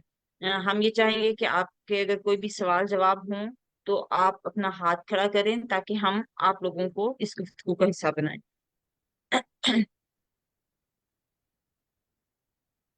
जी Deepa. Thank you so much. आपको मेरी आवाज़ आ रही है? जी आ रही थैंक यू सो मच। अच्छा, इसके बाद अगर हम बात करें ख़वातीन को, डिसेबल्स को लेके, पीडब्ल्यूडीज़ को लेके, अच्छा ख़वातीन और पीडब्ल्यूडी से रिलेटेड आप लोग सब लोग सोशल एक्टिविस्ट हैं, आप बहुत बेहतर जानते हैं जो वल्नरेबिलिटी में पीडब्ल्यूडी ख़वातीन का जो एक जगह है वो बहुत ज़्यादा वल्नरेबल है। एक तो वो नॉर्मल हालात में कहीं उठ बैठ नहीं सकती, आ जा नहीं सकती, एजुकेशन नहीं होती, हुनर नहीं होता। फिर उनको उनके जो प्रोटेक्शन से रिलेटेड इशू होते हैं वो बहुत ज़्यादा हाई होती हैं। तो फ्लड इफेक्टेड एरिया में जो हमारी पीडब्ल्यूडी साथी होती हैं, खातन स्पेशली, उनके जो जो प्राइवेसी या प्रोटेक्शन से इशू होते हैं वो बहुत ज़्यादा इंक्रीज हो जाती हैं। उनके साथ बहुत ज़्यादा सेक्सुअल हरासमेंट या हरासमेंट के केसेस होते हैं। तो मोस्टली तो हम थोड़ा सा डिफरेंशिएट नहीं कर पाते कि सेक्सुअल हरासमेंट या हरासमेंट क्या होती है, लेकिन हमारी सेक्सुअल हरासमेंट या हमारी बुली है या जो बुलिंग हो गई या निगलेक्ट है वो इतना हाई है कि वो हमारे कल्चर का हिस्सा हमें लगता है, वो एक नॉर्मल चीज़ है। लेकिन वो जिन लोगों के साथ हो रही होती है, वो जिन ट्रॉमा से गुजर रहे होते हैं, अब हम वक्त के साथ साथ शायद उन चीज़ों को समझ रहे हैं। हम पहले किसी का मजाक उड़ा रहे होते थे, उसकी चिढ़ बना रहे होते थे, तो हमारे लिए फन होता था, लेकिन वो एक बुली है। और उसके एंड पे अब हम देख रहे होते हैं कि लोगों को कैसे कैसे साइकोलॉजिकली इश्यूज होते हैं कि वो सुसाइड तक चले जाते हैं। लेकिन हमारे सोसाइटी में ये अभी भी इसको मजाक और बुली को मजाक के तौर पे ही लिया जाता है। तो हमारी पीडब्ल्यूडीज और ख़वातीन के प्रोटेक्शन के इश्यूज पे मैंने जैसे बात की, जब हम सैनिटेशन की फैसिलिटी को यूज़ करने जा रहे होते हैं तो वो वैसे बढ़ जाते हैं। फिर अगर आप डिस्प्लेस होके हैं, आपको तो मैं इमेजिन करें आप एक स्कूल में रह रहे हैं और आप ही के कमरे में कितनी सारी फैमिलीज एक ही रूम में रह रही हैं, तो उनके मेल भी उस कमरे में कहीं ना कहीं आते ही होंगे कहीं ना कहीं। या हमारी जो बच्चियां छोटी हमारे साथ होती हैं, कहीं ना कहीं हम इतने सिक्योर नहीं उनको कर पा रहे होते, तो कहीं ना कहीं हमारी बच्चियां हरास हो रही होती हैं, हमारे बच्चे हरास हो रहे होते हैं। और वो भी समझ नहीं पा रहे, और शायद हम भी इस चीज़ को अभी तक उस तरह समझ ही नहीं पा रहे होते। तो तो हमारी कुछ फ्लड इफेक्टेड एरियाज में जब हम हिट हुए होते हैं फ्लड से, तो हमारी प्रोटेक्शन बहुत ज़्यादा इशू होते हैं, जेंडर से रिलेटेड ख़वातीन के इश्यूज बहुत ज़्यादा होते हैं, हरासमेंट के इशू बहुत ज़्यादा होते हैं, डिस्ट्रीब्यूशंस में अब हम जा रहे होते हैं, कहीं कोई चीज़ मिल रही होती है, तो हम देख रहे होते हैं कि उस चीज़ को, एक ही बंदे के पास वो चीज़ है, तो वो बंदा भी उसको अपनी पावर को यूज़ कर रहा होता है। जी, आप मेरे से अच्छे से बात करोगी तो आपको ये चीज़ भी मिल जाएगी, अच्छे से बात नहीं करोगी तो अगली लिस्ट में आपका नाम नहीं आएगा। ये रियलिटीज़ हैं जो मैंने 3 फ्लड इफेक्टेड एरियाज में, 3 फ्लड्स में काम करके जो मैंने देखी है। हम शायद से ज्यादा सेंसिटाइज होते हैं कि हमें ये लगता है कि किसी औरत का आप हाथ पकड़ के अंगूठा भी लगा रहे हैं तो वो विदाउट परमिशन गलत है, लेकिन वो नॉर्मल होता है वहां पे। हम कहते हैं आपने अगर किसी का हाथ पकड़ के उससे अंगूठा लगवाना है तो आप उससे पहले परमिशन लेंगे, अदरवाइज आप उसको टच नहीं करें। लेकिन हम जब फ्लड के रिस्पॉन्स में देख रहे होते हैं तो डिस्ट्रीब्यूशंस में औरतों को बैठाने की जगह नहीं होती, उनके लिए टॉयलेट नहीं होता, उनके लिए पर्दे का इंतजाम नहीं होता, वो ऐसे ही सामने सबके दूध पिला रही होती है, मजबूरी होती है बच्चों को दूध पिलाना, उसकी प्राइवेसी का इशू नहीं रखा जाता, ख्याल नहीं रखा जाता, और मेल फीमेल्स को मेल डिस्ट्रीब्यूट कर रहे होते हैं चीज़ें, उसका ख्याल नहीं रखा जाता। फिर भागम दौड़ में किसी का दुपट्टा किधर है, कभी किसी का दुपट्टा किधर है, वो इशू होते हैं। फिर औरतों का सबसे बड़ा इशू होता है मोबिलिटी का। अगर आपके घर में कोई मेल नहीं है तो आपके लिए जो फ्लड है वो ट्रिपल फोर्थ गुना इश्यूज लेके आ जाता है। ज्यादा। आपने आपके 1000 गुना इशू बढ़ जाते हैं। आपने खुद को भी प्रोटेक्ट करना है, अपने घर की खवातीन और बच्चों को भी प्रोटेक्ट करना है, उनके लिए आपने अब खाना भी अरेंज करना है, उनके लिए आपने सब कुछ करना है, और आप खुद भी स्टेक पे लग जाती हैं। तो हमारी वल्नरेबल खवातीन जो फैमिली की हाउस होल्ड होती हैं, उनके घर में कोई मेल नहीं होता, या उनके घर में इसी तरह से डिसेबल्स की तादाद ज़्यादा होती है, या उनके घर में सीनियर सिटीज़न की तादाद ज़्यादा है, या उनके घरों में बच्चों की तादाद ज़्यादा होती है, तो उन घरों के जो हेड होते हैं वो मेल हो या फीमेल, उनके लिए बहुत ज़्यादा इश्यूज इंक्रीज हो जाते हैं। अगर जो लोग जेंडर स्पेसिफिकली काम कर रहे होते हैं, जेंडर इश्यूज पे काम कर रहे होते हैं, वो देखते हैं कि किस किस तरह के वहाँ में मसाइल्स देखने को मिलते हैं जेंडर से रिलेटेड इश्यूज में, जेंडर इश्यूज में, फ्लड रिस्पॉन्स में। और इसी तरह से अगर हम बात करते हैं प्रोटेक्शन की, तो प्रोटेक्शन से रिलेटेड तो हमारे पास कोई भी इदारा फील्ड में हमें काम करता गवर्नमेंट का नज़र नहीं आता है। ना आप 15 पे कॉल कर सकते हैं, आप ना 1099 पे कॉल कर सकते हैं, आप 1054 पे कॉल कर सकते हैं, ना आप कहीं पे अपनी एप्लीकेशन सबमिट करा सकते हैं। अगर किसी ने आपके का चीज मतलब आपको डिस्प्लेस होके आप वापस आ रहे हैं तो आपकी जगह पे कोई और काबिज हो गया है, आप किसी को नहीं बता सकते। आप जाते हुए आपका सामान किसी और ने लूट लिया है, आप किसी को नहीं बता सकते। जाते हुए किसी ने आपको तंग कर दिया है, आप किसी को नहीं बता सकते। झगड़ा हो गया है, किसी ने एक दूसरे का डिस्ट्रीब्यूशन में खो जाते हैं, कोई भी इशू हो जाता है, झगड़ा हो गया है, किसी ने एक दूसरे को हिट किया, इंजर्ड किया, आप किसी को नहीं बता सकते। तो प्रोटेक्शन तो आपकी वैसे ही बहुत ज़्यादा, आपका इदारा वहाँ पे कहीं नज़र ही नहीं आ रहा होता है। उन अगर प्रोटेक्शन के इदारे हमारे साथ काम भी कर रहे होते हैं तो वो भी रिलीफ एक्टिविटीज़ में ही इंगेज होते हैं, लोगों को निकालने पे काम पे लगे होते हैं, तो वो तो टोटली निगलेक्ट ही हो जाता है। हमारे जब भी हम देखते हैं, अभी अभी भी हम देखें तो हम यही देख रहे होते हैं, पुलिस लोगों को बाहर निकाल रही है। तो इमेजिन करिए अगर वो लोगों को बाहर निकाल रही है तो जो प्रोटेक्शन का एक पूरा कंपोनेंट मिस हो रहा है उसको कौन देख रहा है? इसी तरह से हमने कभी इस चीज़ पे क्वेश्चन नहीं आपने करते। अभी जाहिर है उसको, जाहिर है इमरजेंसी की सिचुएशन में जो सबसे ज्यादा हम जैसे सिविल सोसाइटी के इदारों को भी जो अहम चीज नजर आ रही होती है वो ये होती है कि लोगों को पानी से बाहर कैसे निकाला जाए, उन्हें खाना एग्जैक्टली, कैसे फराहम किया जाए। एग्जैक्टली। बेसिक पीडब्ल्यूडी हम से रिलेटेड आपने बहुत तफसील से जो कैंप्स में जो उनके हालात हैं और जो उनके प्रोटेक्शन के हालात है, तो हम तो ये भी देखते हैं कि फ्लड इफेक्टेड एरियाज में जिन लोगों को घरों में छोड़ के आया जाता है सामान की निगरानी के लिए, वो भी पीडब्ल्यूडीज होते हैं कि हम इन्हें उठा एग्जैक्टली के कहाँ सीनियर, फिरेंगे, इन्हें कहाँ रखेंगे, कहाँ लेके जाएंगे। जो हमारे सीनियर सिटीजन हैं खासतौर पे, और या जो कोई मजदूर अफराद हैं, उन्हें वो लोग पानी में छोड़ के आ जाते हैं कि किसी ऊंची एग्जैक्टली, जगह पे उनके को खाने पीने के सामान रख के उनको वहां छोड़ के आ जाते हैं कि ये यहाँ पे मौजूद है। बिल्कुल ऐसा है, मैं तो यही कह रही हूँ। जाहिर है बहुत बढ़ जाती है। उनकी वल्नरेबिलिटी बहुत बढ़ जाती है। तो प्रोटेक्शन और सेफ्टी ये सारी चीज़ें एक दूसरे से ही लिंक कर रही होती हैं। ओवरऑल मैं यही कहना चाहूँगी कि जब आपके पास फ्लड आता है तो आपको सबसे पहले गवर्नमेंट की कोशिश होती है जान बचाना आप लोगों की, और दूसरी उनकी कोशिश होती है इदारों की भी, गवर्नमेंट की भी, सबकी, पूरी दुनिया में एक ही चीज़ की सबसे पहले कोशिश की जाती है कि एक तो उनकी जान बचाई जाए, दूसरा उनको रोटी प्रोवाइड की जाए, उनको पानी प्रोवाइड किया जाए, और उनको इसी तरह से हेल्थ से रिलेटेड चीज़ें दी जाएं। लेकिन हमारे जो सबसे बेसिक इश्यूज होते हैं, वो सबसे बेसिक इश्यू होता है कि शेल्टर, किसी ने जान बचे तो शेल्टर मिले, शेल्टर मिले तो उसके फौरन बाद आपको साफ पानी पीने का चाहिए। आपको जब वो आपने पानी पिया तो आपने उस पानी को कहीं ना कहीं मतलब यूरिन करना है, तो उसके लिए आपके पास सेफ्टी और सिक्योरिटी वाली, प्राइवेसी वाली एक जगह होनी बहुत ज़रूरी है।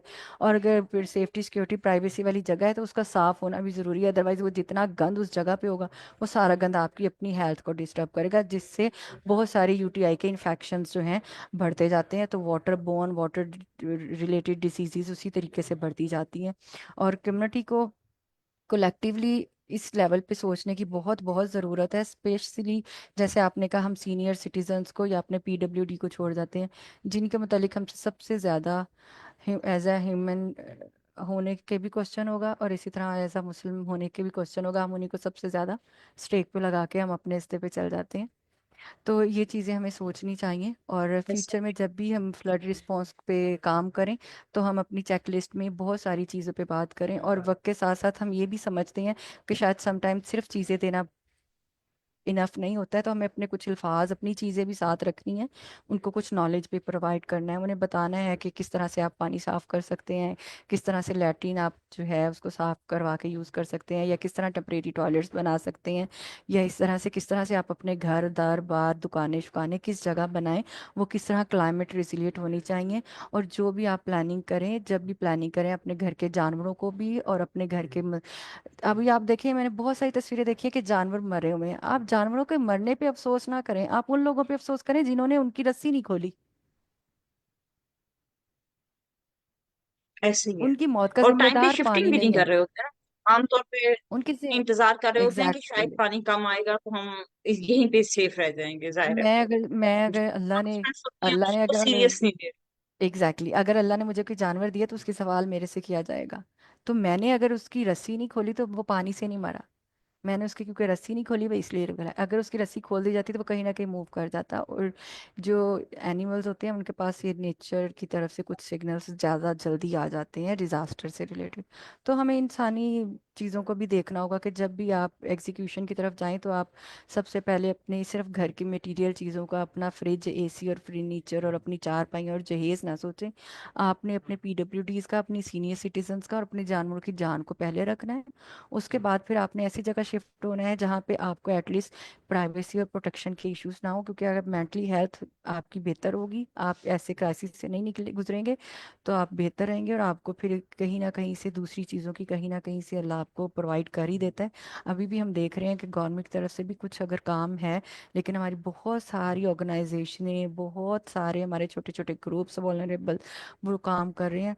और जैसा कि वादा है वो किसी को भी भूखा नहीं रखता, लेकिन हमें अपनी मैनेजमेंट पे फोकस करना होगा। हम कभी भी ये नहीं कह सकते कि अल्लाह की तरफ से अजाब था या इंडिया ने इस पे पानी छोड़ दिया। तो हमें क्लाइमेट रेसिलिएंट प्लानिंग की तरफ जाना होगा, अपनी मैनेजमेंट को बेहतर करना होगा, गवर्नमेंट पे रिलाय कम करना होगा, और अपने आप को इतना काबिल बनाए कि हमें पता हो कि अगर 20 दिन बाद यहाँ फ्लड आना है तो हम 10 दिन पहले प्लानिंग करके वहां से निकल के अपने जानवर की रस्सी खोल दें।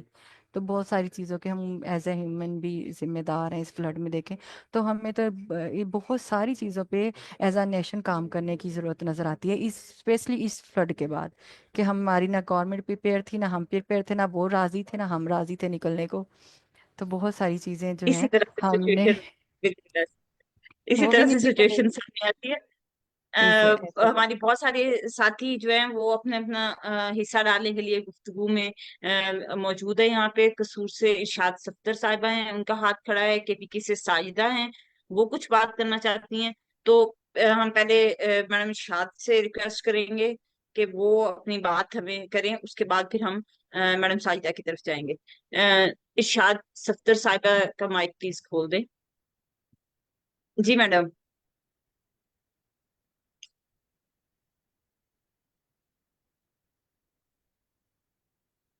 जी मैडम इरशाद, आपको मेरी आवाज आ रही है? डियर मैं कर लूं फिर बात। साजिदा। मैडम शायद आपकी आवाज नहीं आ रही।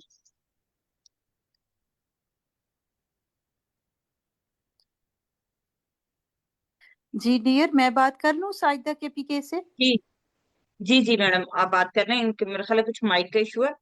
अ, जी आप अपनी बात करें, उसके बाद मैडम इरशाद की तरफ चलते हैं। जी बहुत शुक्रिया बात करने का मौका देने के लिए। आज आपने बहुत अच्छा मौजू चुना है और मैडम की बातें बहुत अच्छी हैं और मतलब है वो बातें कर रही हैं जिनकी तरफ हमारा ध्यान नहीं जाता। तो चंद एक बातों की निशानदेही मैं भी करना चाहूंगी कि देखें अब हमारा एरिया एबटाबाद वहाँ बहुत अच्छा बहुत ज्यादा महंगी जायदादें हैं और लोगों ने बिला सोचे समझे जो हम चीजें ले लेते हैं ना जगह। पहले आप जगह देखें वो दरिया के किनारे तो नहीं है उनमें पानी का रुख किधर जाता है। ये लोग ये सोचे हमें पहले नहीं थी अभी इस हादसे के बाद हमें समझ आया है कि जगह लेते हुए आपको 10 बार सोचना चाहिए कि ये जगह किस हिसाब से है, यहाँ पानी रुकता है नहीं रुकता क्या मसले होने हैं। और आपको पता है वाकई ये सच कह रहे हैं कि दरिया पानी जो पत्थर है वो दरिया में नहीं आए। लोग जो है वो पत्थरों के रास्ते में आ गए थे ना। तो ये बिल्कुल हमारी ऐसा अपनी जी ये हमारी अपनी भी गलतियां हैं कि हम चीज लेते हुए मैं मतलब है अभी ये सोच रही हूँ कि हम लोग थोड़ी सी वो घरों को ऊंचा करने में पैसे खर्च करने में कंजूसी कर जाते हैं और घरों को बिल्कुल रोड के लेवल पे रख देते हैं। तो मेरी तो ये अब सोच हो गई है कि अगर पैसे पहले तो जमा करने चाहिए इतने कि कम से कम आप 5 फुट रोड से ऊपर जाएं।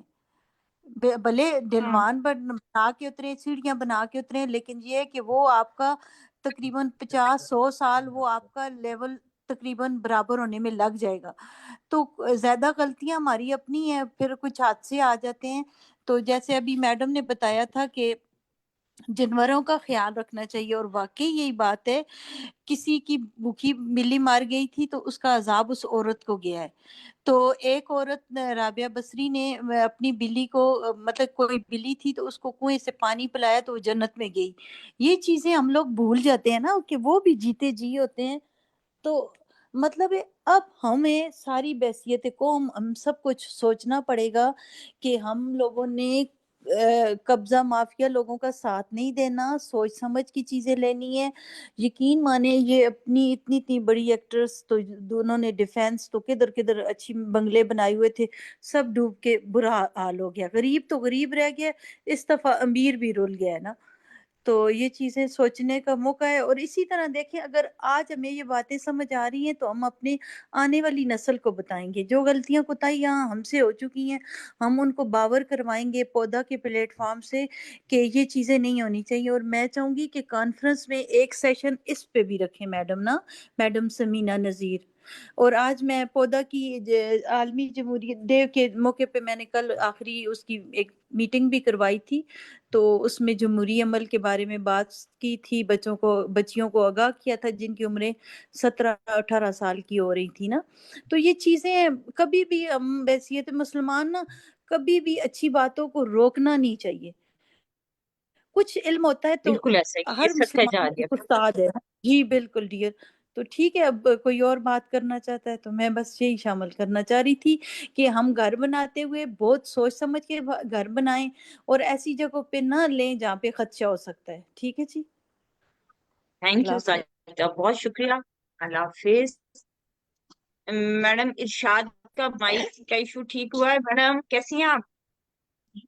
जी मैं बिल्कुल खैरियत से हूँ। सब बहनों को अस्सलाम वालेकुम। उम्मीद है आप सब खैरियत से होंगे।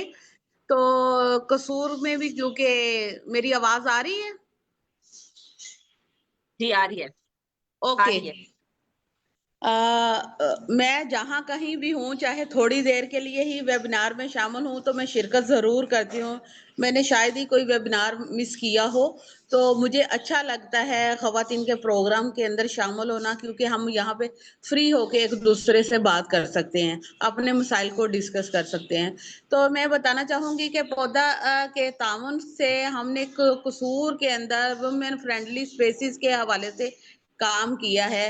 वुमेन फ्रेंडली स्पेसिस के मुराद ये है कि वहाँ पे हम जिस इलाके में फ्लड अफेक्टेड एरिया था, वहाँ की खवातीन को हमने इकट्ठा किया, उनको उनके साथ हाइजेनिक इंफॉर्मेशन शेयरिंग की। पौधा की तरफ से हमें मटेरियल मिला, वो हमने उनके साथ मटेरियल डिस्ट्रीब्यूट किया और उनको बताया कि आपको फ्यूचर के अंदर कहीं भी ज़रूरत पड़ती है आपको किसी चीज़ के हवाले से, तो उसके ऊपर मुख्तलिफ हमारे अदारों के नंबर लिखे हुए थे। अदारों के साथ कोऑर्डिनेशन में हम लोग राब्ता कर सकते थे। तो यही एक मकसद था कि हम जब भी किसी अदारे के साथ काम करते हैं तो हमारे दरमियान ये सारी वो चीज़ें होती हैं जब हम लोग कोऑर्डिनेशन में किसी को सपोर्ट कर रहे होते हैं, और अकेला बंदा कुछ भी नहीं कर सकता। तो करने का मकसद ये था कि आपको बताना कि हमारी जो खवातीन से रिलेटेड जो भी मसाइल हैं हाइजेनिक किट के हवाले से, या उनके जो छोटे छोटे हेल्थ इश्यूज हैं या बड़े भी इश्यूज हैं, तो हमने कसूर के अंदर पौधा के तावन से एक ब्रोशियर तैयार किया। और वो ब्रोशियर जो है मैं ये शेयर भी करूंगी, आपको दिखाऊंगी भी। ये पौधा पाकिस्तान का ब्रोशियर है, उस पे इत्तेहाद फाउंडेशन का लोगो लगा हुआ है, पौधा पाकिस्तान का लोगो लगा हुआ है। और ये हमने अपने फेसबुक सोशल मीडिया पे भी इसको इंट्रोड्यूस करवाया।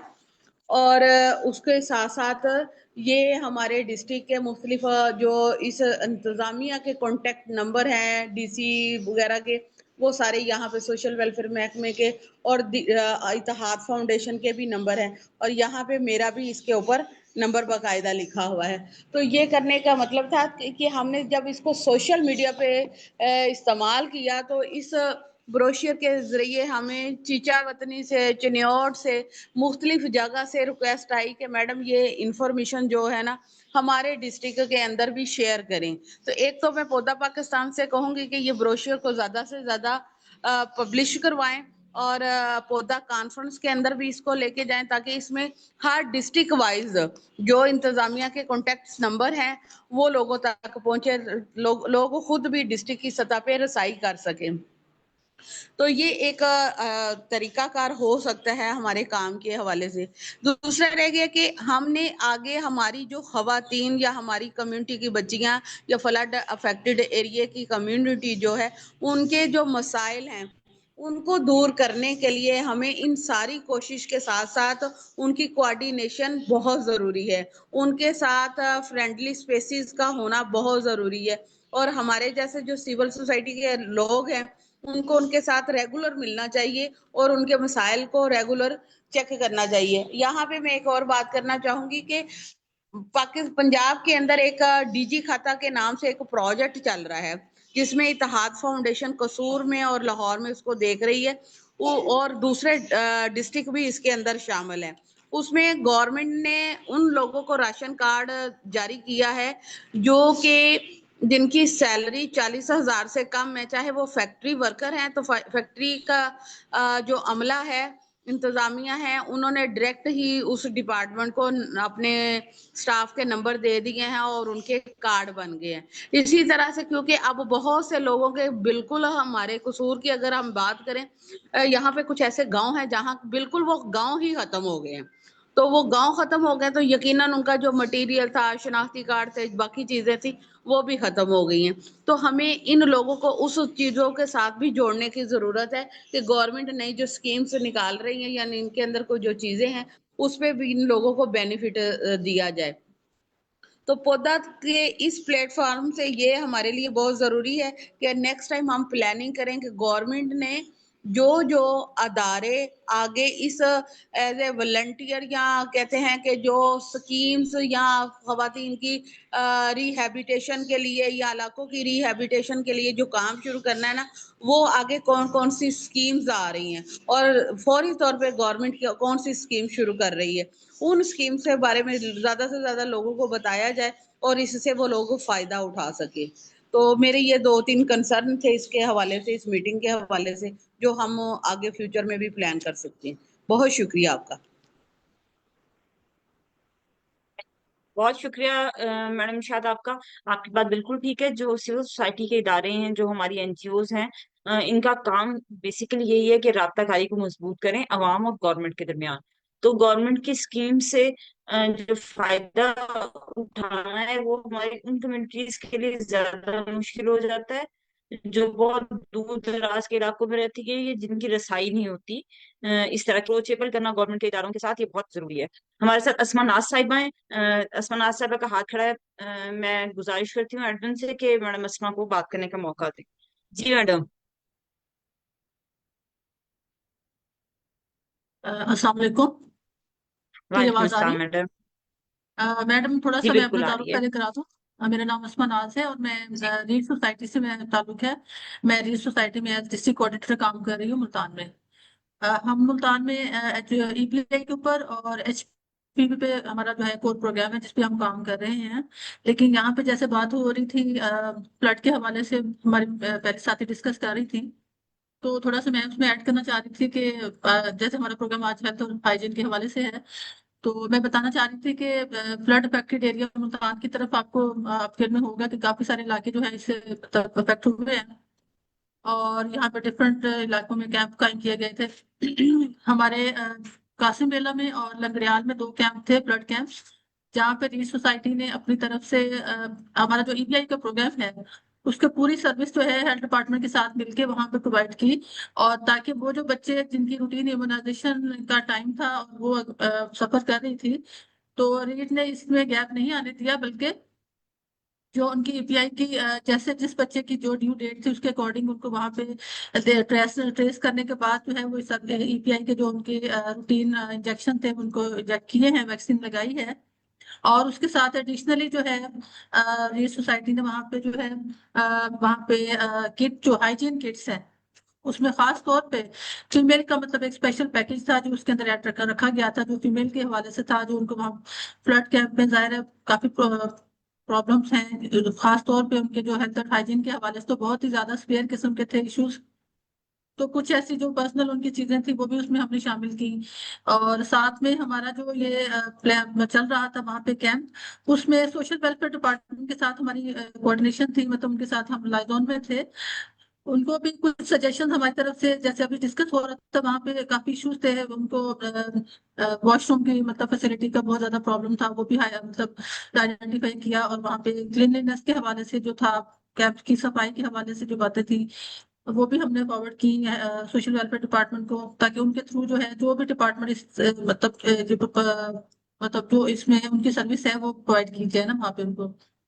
इसके अलावा इन कैंप्स में रिलीफ सोसाइटी की तरफ से कुछ फूड भी प्रोवाइड की गई थी। और अभी भी हम उसमें कुछ राशन भी उनको दे रहे हैं। अब लंगड़ियाल और कासिम वेला में जो कैंप्स है वो तो वहां से जो है इवैक्यूएट करा लिए गए हैं, क्योंकि वो लोग उनको वापस अपने एरियाज में पानी उतर गया है, तो वहां पे इवैक्यूएट कराए गए हैं, उनको वापस जाने को कहा गया है। लेकिन वहां पे जितने भी कैंप्स थे और जितने भी बच्चे थे, जितनी पॉपुलेशन थी 0 to मतलब 2 साल के नीचे नीचे की एज के जो बच्चे थे, बल्कि 5 साल तक के जो बच्चे थे, उनकी जो ड्यू वैक्सीन थी वो 100% कवरेज हमने वहाँ की है दोनों कैंप्स में, ईपीआई की जो थी। उसके साथ साथ जैसे कि आपके इनमें होगा कि आजकल एचपीवी की कैंपेन चल रही है गवर्नमेंट, जिसमें 9 से 14 साल की बच्चियों को एचपीवी की वैक्सीन जो है लगाई जा रही है। तो हमने इसमें आप थोड़ी हर्डल्स हैं इस प्रोग्राम में, लेकिन हमने अपने मोबिलाइजेशन के थ्रू जो है इस चीज को भी कवर करने की पूरी कोशिश की है। और जो फ्लड अफेक्टेड एरियाज है वहां पे स्पेशल हमने जो है सेशन इसके ऊपर ईपीआई के ऊपर और एचपीवी, खास तौर पे एचपीवी के ऊपर जो है हमने अपने सेशन जो है अरेंज किए थे, मेल फीमेल के सेपरेट, ताकि वहां पे जो कम्युनिटी है या जो लोग हैं अब और प्रॉब्लम्स जो है फेस कर रहे हैं, तो उनको हेल्थ एंड हाइजीन के हवाले से, जो उनकी हेल्थ के हवाले से फैसिलिटीज हम प्रोवाइड कर सकते हैं, उनको टाइमली वो दी जाए। और साथ उनको मोटिवेशन की जाए कि वो 9 to 14 ईयर्स की बच्चियों की जो एचपीवी वैक्सीन है उससे मतलब भरपूर फायदा लें और उस चीज को मिस ना करें, क्योंकि इस तरह के क्योंकि वो जो कैंपेन है 15 to 27 सितंबर तक है। तो ड्यूरिंग दिस पीरियड अगर उनकी ये चीज मिस हो गई तो ये ना हो कि ये बच्चे जो हैं बच्चियां जो हैं इस चीज से महरूम रह जाएं। तो इस वजह से हमने टोटली उसको काफी मतलब हद तक इसको फोकस इस पे रखा, और अपनी एचपीवी के कैंपेन को फोकस करते हुए जो है उन बच्चियों तक और उनके पेरेंट्स तक पहुंचने की पूरी कोशिश की है, ताकि वो बच्चियां जो हैं अब हमारी इस कैंपेन में कवर होना। और उनको जो इसके अलावा जो दूसरे एरियाज हैं लाइक फ्लड से हट के जो एरियाज है, जो हमारा रूटीन का जो प्रोग्राम एरिया है, उसमें भी ईपीआई की और एचपीवी की सर्विसेज जो है हमारी, हम हेल्थ डिपार्टमेंट के साथ वहाँ पे जो है प्रोवाइड कर रहे हैं। उसमें मोबिलाइजेशन भी है, प्लस हमारी जो रूटीन की वैक्सीनेशन है बच्चों की, जिसमें डिफरेंट 12 डिजीज के अगेंस्ट जो है 7 इंजेक्शन लगाए जाते हैं बच्चों को।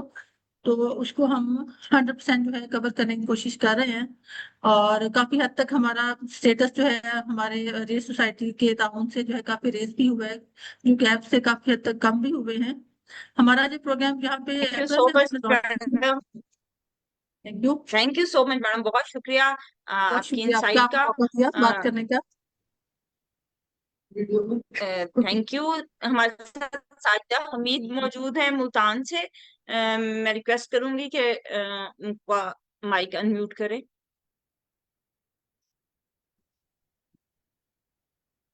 अस्सलाम वालेकुम। वालेकुम अस्सलाम। जी बहुत शुक्रिया आपका सुमेरा, और ये पौधा का भी कि इस तरह के हर हफ्ते एक अच्छा इंफॉर्मेटिव सेशन करते हैं जो सबके लिए, हम सबके लिए बहुत अच्छा होता है। तो आज का जो टॉपिक है अल्हम्दुलिल्लाह ये बहुत ज़बरदस्त है, जो हमारी इस वक्त पूरे मुल्क में सिचुएशन बनी हुई है फ्लड की। तो इसमें सुमेरा जैसे अदीबा बात कर रही थी, उन्होंने बहुत अच्छी बातें की हैं, उन्होंने टॉपिक को हाईलाइट किया है सेहत और सफाई के हवाले से खवातीन की, और बाकी भी मेरी पार्टिसिपेंट्स। अब मैं टू द पॉइंट जाऊंगी, जो हमारा टॉपिक है उस पे। देखिए, जब भी कोई डिजास्टर की सिचुएशन होती है, सबसे जो अहम किरदार होता है वो गवर्नमेंट का होता है। तो बदकिस्मती से हम जिस मुल्क में रह रहे हैं, यहाँ पर गवर्नमेंट का जो रोल है वो हमारे सामने हम सब देख रहे हैं उसको। अब जो फ्लड की सिचुएशन थी, एनडीएमए ने इसका अलर्ट जारी किया हुआ था, और हम सब डेली न्यूज देख रहे थे कि फ्लड की सिचुएशन लाहौर से शुरू हुई है, मतलब जहां जहां से भी स्टार्ट हुआ है आ हाँ, रहा है। पानी। और जी पानी आ रहा है, और वो कितना है, उसकी शिद्दत कितनी है, और वो कौन कौन से एरियाज को हिट कर सकता है और करेगा। लेकिन इसके लिए गवर्नमेंट ने कोई भी ऐसा प्लान नहीं था जो हमें नजर आया हो कि उसकी तैयारी की हो। हाँ, वो बता रहे थे कि ऐसा होगा ऐसा होगा, ये एरिया हिट हो सकते हैं, लोग अपने इलाके छोड़ दें। भाई, सबसे पहला मेरा क्वेश्चन है कि लोग अपने इलाके छोड़ के कहाँ जाएं? अच्छा, गवर्नमेंट बिल्कुल। ने उनके लिए ऐसी कौन सी पनाहगाहें बनाई थी कि लोग अपनी जवान बच्चियों को, छोटे बच्चों को, बूढ़े लोगों को लेकर वहां शिफ्ट होते? अब पानी आ गया, हालत खराब हो गई, लोग वहां डूबने लगे, मरने लगे। जी, रेस्क्यू टीमें आ गई हैं। जो ग्राउंड पे सिचुएशन है वो बहुत ही गंभीर, बहुत खतरनाक है, जो कि रिपोर्ट नहीं हो रही है। जो लोग खुद इलाकों में जहाँ पे फ्लड आया हुआ है काम कर रहे हैं, वो खुद अपनी आंखों से देख रहे हैं कि वहां पर क्या हो रहा है, और वहां पर आंसू नहीं रुकते। जब हम वहां डेड बॉडीज देखते हैं, जब हम वहां पे डेड एनिमल्स देखते हैं, जब हम वहां पर गिरे हुए घर देखते हैं, और घरों में चीखते पुकारते लोग नजर आते हैं, ये सारा कुछ, ये सारी सिचुएशन मैं खुद देख कर आई हूँ। और मैं बयान नहीं कर सकती उस वक्त क्या सूरत हाल थी, और हम लोग किस तरह से वहां से खुद अपने, और हमारे पास जी रेस्क्यू की टीमें आ गई हैं। रेस्क्यू के पास क्या तैयारियां हैं? कोई तैयारी नहीं है उनके पास। जो बोट्स हैं वो किस कदर मजबूत है, किस कदर मजबूत नहीं है, वो कहीं पे बोट्स उलट रही हैं, ये इस तरह के बहुत सारे वाकयात हम सुनते रहे, हम देखते रहे। अब जब सेहत और सफाई की बात, तो अगली स्टेज है, बहुत अगली स्टेज है। अब लोगों की जानें जा रही हैं, एनिमल्स की बात आती है, वहां बहुत सारे लोग हमने ऐसे देखे जो अपने जानवरों को छोड़ना ही नहीं चाह रहे थे। तो हमारी टीम जो वहां पे रेस्क्यू कर रही थी लोगों को जाने बचाने, सबसे पहले उनका ये था कि कोई भी चीज हम नहीं ले जाना, लेके जाएंगे, हम सिर्फ इंसानों को अपनी कश्ती में बिठाएंगे ताकि उनकी जान बचाई जा सके। अब अगर लोग बेचारे ये कह रहे थे, वो मजबूर थे कि हमारे ये जानवर हैं, हमने इनको लेके जाना है, लेकिन टीमों के पास ऐसा कोई सेटअप नहीं था कि वो जानवरों को भी कश्तियों में बिठाते और वो लेकर आते। तो बदकिस्मती से उनको छोड़ना पड़ा वहां पे। शायद किसी ने बचा भी लिए हो, लेकिन ऐसा कम हुआ है कि लोगों ने बचाए। जिन्होंने बचाए हैं वो बहुत, मुझे नहीं अंदाजा कि वो किस हद तक बचा सके। जब फ्लड हमारी इमरजेंसी की सूरत हाल होती है, सबसे पहला तो यही पॉइंट है कि जिंदगियों को सेव करना होता है। और हम देखते हैं कि हम जो एनजीओ सेक्टर में काम करने वाले लोग हैं, जो सोशल वर्कर्स हैं, हमारे पास वसाइल बहुत महदूद होते हैं, चाहे वो खैमों की सूरत में हो गए, चाहे वो खुराक की सूरत में हो गए, चाहे वो मतलब किसी भी सूरत में रेस्क्यू करने के लिए हमारे पास कुछ नहीं है। हाँ, हमारे पास ह्यूमन रिसोर्स है, लेकिन ह्यूमन रिसोर्स कैसे खुद को सेव करेगा और कैसे वो जाके लोगों को बचाएगा, और उसके पास अपने पास इक्विपमेंट्स नहीं है, अगर है तो बहुत कम है, सारे लोगों की जानें नहीं बचाई जा सकती। तो इसमें जो गवर्नमेंट का रोल था वो बहुत बहुत बहुत वीक रहा है। अब सफाई सुथराई की बात आ गई, जो हम गए सीतपुर, मैं खुद गई, वहां पर रोड टूटा हुआ है, कोई मतलब जमीनी रास्ता वहां पर नहीं है, 2 दिन हुए हैं, परसों शायद वो स्टील पुल बना है, इससे पहले जब हम गए थे हम लोग भी बोट में ही गए थे, और कल मैं जलालपुर से होके आई, वहां भी स्टिल अभी तक जमीनी रास्ता नहीं है गांव तक जाने का। अब खवातीन वहां पर मैंने खुद देखा है कि रोड्स पे बैठी हुई हैं, कुछ सामान जो बेचारे बदकिस्मती से बचा कर ले आए हैं थोड़ा बहुत जरूरत का, और बच्चियां हैं, छोटे बच्चे बिलक रहे हैं, और मैं वहां पर मतलब मैं खुद अपने आप को वहां पे अनसेफ फील कर रही थी, और मतलब वहां पर चारों तरफ पानी ही पानी है, और अगर सफाई सुथराई, तो वहां पर ये बात तो समझ में नहीं आती कि हमने अपने आप को साफ सुथरा भी रखना है, वहां पर तो सिर्फ ये बात समझ आती है कि मैंने बचना कैसे है, और इर्द गिर्द अपने आप को जहां पर पूरा कैसे पानी, जाहिर है। अब ये बात है कि अगर जमीन में हर तरफ पानी है, तो जो जमीन के अंदर मौजूद जैसे सांप है और बहुत सारी चीजें हैं, वो भी निकल के बाहर आएंगे, वो भी परेशान है कि ये हमारे साथ क्या हो गया, हमने किधर जाना है। वो हमने देखा पानी में तैरते फिर रहे हैं, और आप जो जमीन जहां पर खुश्की है, उन लोगों ने भी खुश्की पे ही आना है, मतलब वो जो हशरात है, कैसे ही तो उन्होंने भी खुशकी ढूंढनी है, और वहीं पर बच्चे हैं, वहीं पे औरतें हैं, वहीं पर सारे जो थोड़े बहुत बच के वहां पर आ गए हैं खुले आसमान तले, कोई खेमे नहीं है, कुछ नहीं है। ऐसे इलाकों में आपको पता है कि गवर्नमेंट सबसे पहले लाइट ऑफ कर देती, लाइट बंद करनी भी चाहिए, क्योंकि कोई पानी में अगर कोई तार गिर जाए तो बहुत बड़ा हादसा हो सकता है। तो लाइट भी नहीं है, खूब अंधेरा है रात को, और जो जैसे दीबा ने बात की सिक्योरिटीज के हवाले से, वो सारी बातें ठीक है, लेकिन जब ऑन द ग्राउंड हम जाते हैं सिचुएशन को, जो उस वक्त फीलिंग्स होती हैं, तो हमारी ये जो हम सारी बातें कर रहे होते हैं ना, हमें लगता है कि यार ये क्या हम बातें कर रहे हैं, वहां पर जाके तो देखें, ठीक है। और वहां पर क्या उन्हें ये, वहां उन्हें ये तो सूझता ही नहीं है सुमेरा कि मैंने सफाई का कैसे ख्याल रखना है। हाँ, इंसानी जरूरत है वॉशरूम यूज करना है, क्या खवातीन के बाकी अदर चीजें भी हैं स्पेशली, और उसके लिए सर छुपाने की जगह नहीं है तो वॉशरूम कहाँ से आए। तो ये हमारी गवर्नमेंट की नाकिस प्लानिंग है। उनके पास, उनको चाहिए था कि वो, उनको पता था कि इन एरियाज में पानी आ रहा है, वो कोई बच्चियों के लिए, घर बच्चों के लिए, बुजुर्गों के लिए कोई स्कूलों में कोई इंतजाम करते कि जी हम यहाँ पर इनको, जी निकलें, आप निकलें, निकाल के भाई वो हमें लोग कहते हैं बाजी हम अपने खवातीन को, बच्चों को लेके कहाँ जाएं, हम यहाँ जहाँ खड़े हैं बस ठीक है, वहां भी मरना इधर ही मरेंगे, हम नहीं छोड़ते अपने घर। तो सिचुएशन इस तरह की होती है वहां पे।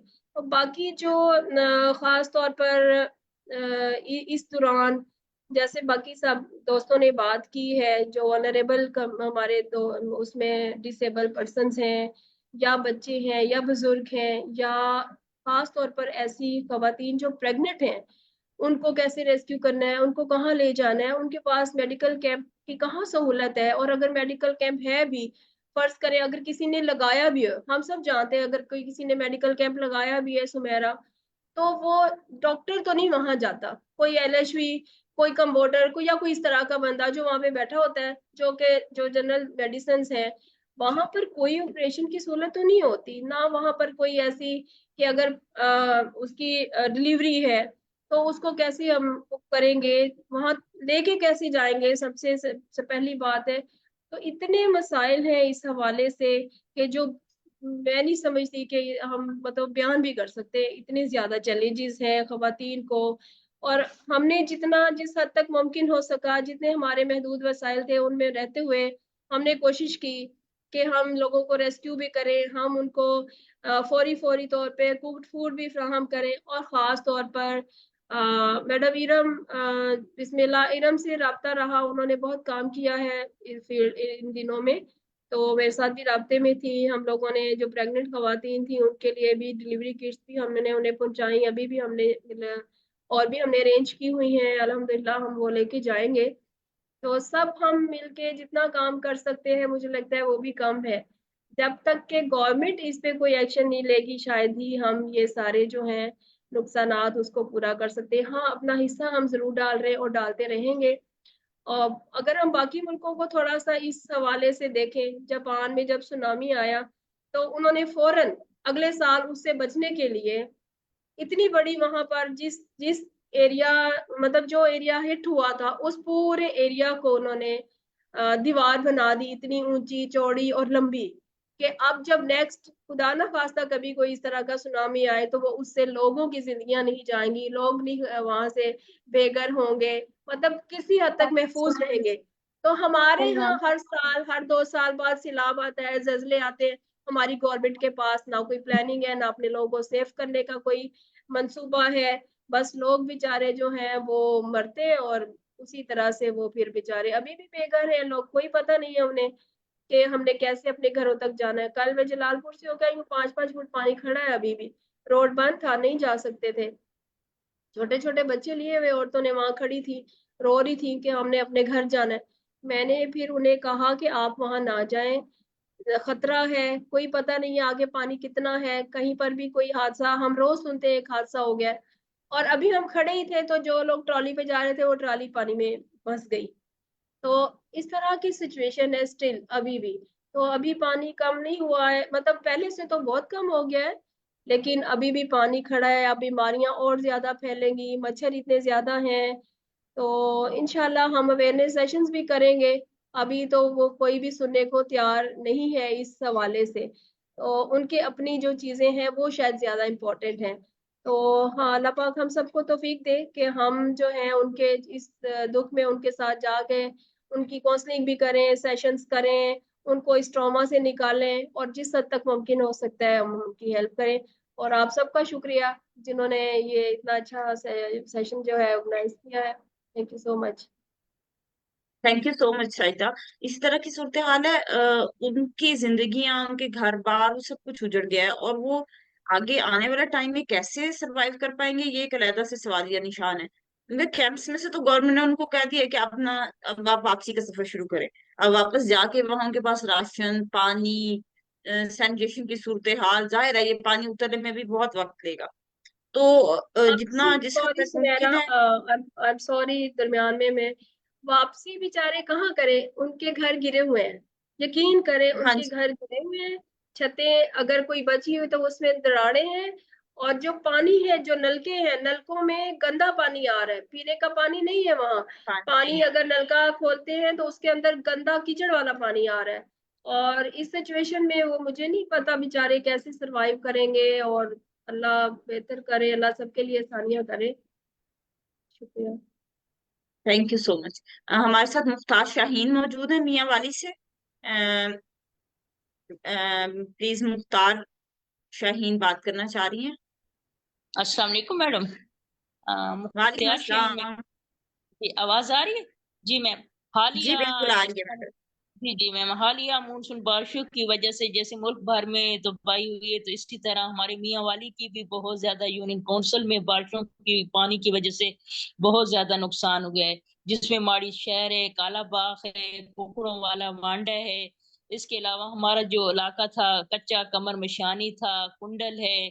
इसके अलावा छीनापुरा बहुत ज्यादा ऐसे इलाके थे जहाँ पे सैलाबी पानी की वजह से बहुत ज्यादा मैडम फसलें तबाह हुई हैं, जिनमें मूंगफली भी है, बाजरा, तिल और कपास वगैरह ना। तो खासकर जो कुकड़ों वाला वांडे में हमारे कबूतरी जो गांव है वहां पे जो मसला था ना, उनका पानी का बहुत ज्यादा मसला था। यानी दरिया वाला पानी वो लोग पीने पे मजबूर थे। अगर मैं सेहत के हवाले से बात करूं तो वहां पे ना सेहत की सहूलियात भी बहुत ज्यादा मुश्किल थी उनकी ना। फिर वहां पे एक गवर्नमेंट की तरफ से बहुत जबरदस्त मेडिकल कैंप लगाया गया इंतहाई सलाब में, और उन लोगों को सेहत की सहूलियात जो थी वो मुहैया की गई। उससे लोगों को बहुत ज्यादा बेनिफिट होगा। अगर किट हेल्थ हाइजीन के बारे में बात करें तो खवातीन के बहुत ज्यादा मसाइल हैं। मैम इस प्लेटफॉर्म पे मैं एक सजेशन देना चाहती हूँ कि फ्लड हर साल आता है और हमारे बहुत से लोग होते हैं, जो हमारे बहुत से घर होते हैं जो तबाह हो जाते हैं, बहुत से खानदान होते हैं जो उजड़ जाते हैं ना। अगर हम लोग इसकी गवर्नमेंट भी प्लानिंग करती, अगर हम पे कि कम से कम एक ऐसा ग्रुप होना चाहिए, ऐसी पनाहगाह होनी चाहिए जहाँ पे अगर हो तो हम इन लोगों को शिफ्ट करा सकें। अगर मैं बात करूं, देखें अब वॉशरूम के हवाले से बात हो रही थी, आप यकीन करें कि माड़ी इंडस से लेके मियाँ वाली 45 किलोमीटर का फासला है और रास्ते में गवर्नमेंट का कोई ऐसा वॉशरूम नहीं है कि जो फीमेल रास्ते में यूज कर सके। तो इस लिहाज से खवातीन की हेल्थ हाइजीन के भी बहुत ज्यादा मसाइल हैं। किट हेल्थ हाइजीन के वाले से हर घर में किट मुहैया नहीं होती, खवातीन को अवेयरनेस नहीं होती। अल्हम्दुलिल्लाह पौधा के प्लेटफॉर्म पे अभी हमने एक्टिविटीज की हैं जिनमें हम स्कूलों में हम लोगों ने हेल्थ सेशन ऑर्गेनाइज कराए हैं और हेल्थ सेशन के प्लेटफॉर्म पे हमने उनको किट हेल्थ हाइजीन प्रोवाइड किए हैं और बच्चियों को किट हेल्थ हाइजीन के बारे में बहुत ज्यादा अवेयरनेस दी है। तो अल्हम्दुलिल्लाह जिन स्कूलों में हम लोग गए हैं वहां पे काफी बेहतरी हुई है, लेकिन हमारी रसाई हर घर तक नहीं है।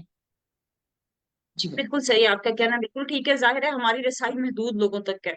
हम जी कोशिश तो मैडम। करते हैं कि हम अपनी कम्युनिटीज की मदद कर सकें, लेकिन हमारे महदूद वसाइल में जो हो सकता है हम करते हैं।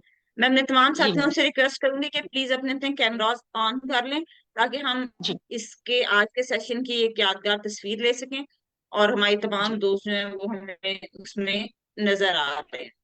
तो आप तमाम साथियों से रिक्वेस्ट है प्लीज, चूंकि हम सेशन के क्लोजर की तरफ जा रहे हैं, तो आप अपने अपने कैमरास ऑन कर लें ताकि हम एक अच्छी तस्वीर लेने के काबिल हो। बहुत शुक्रिया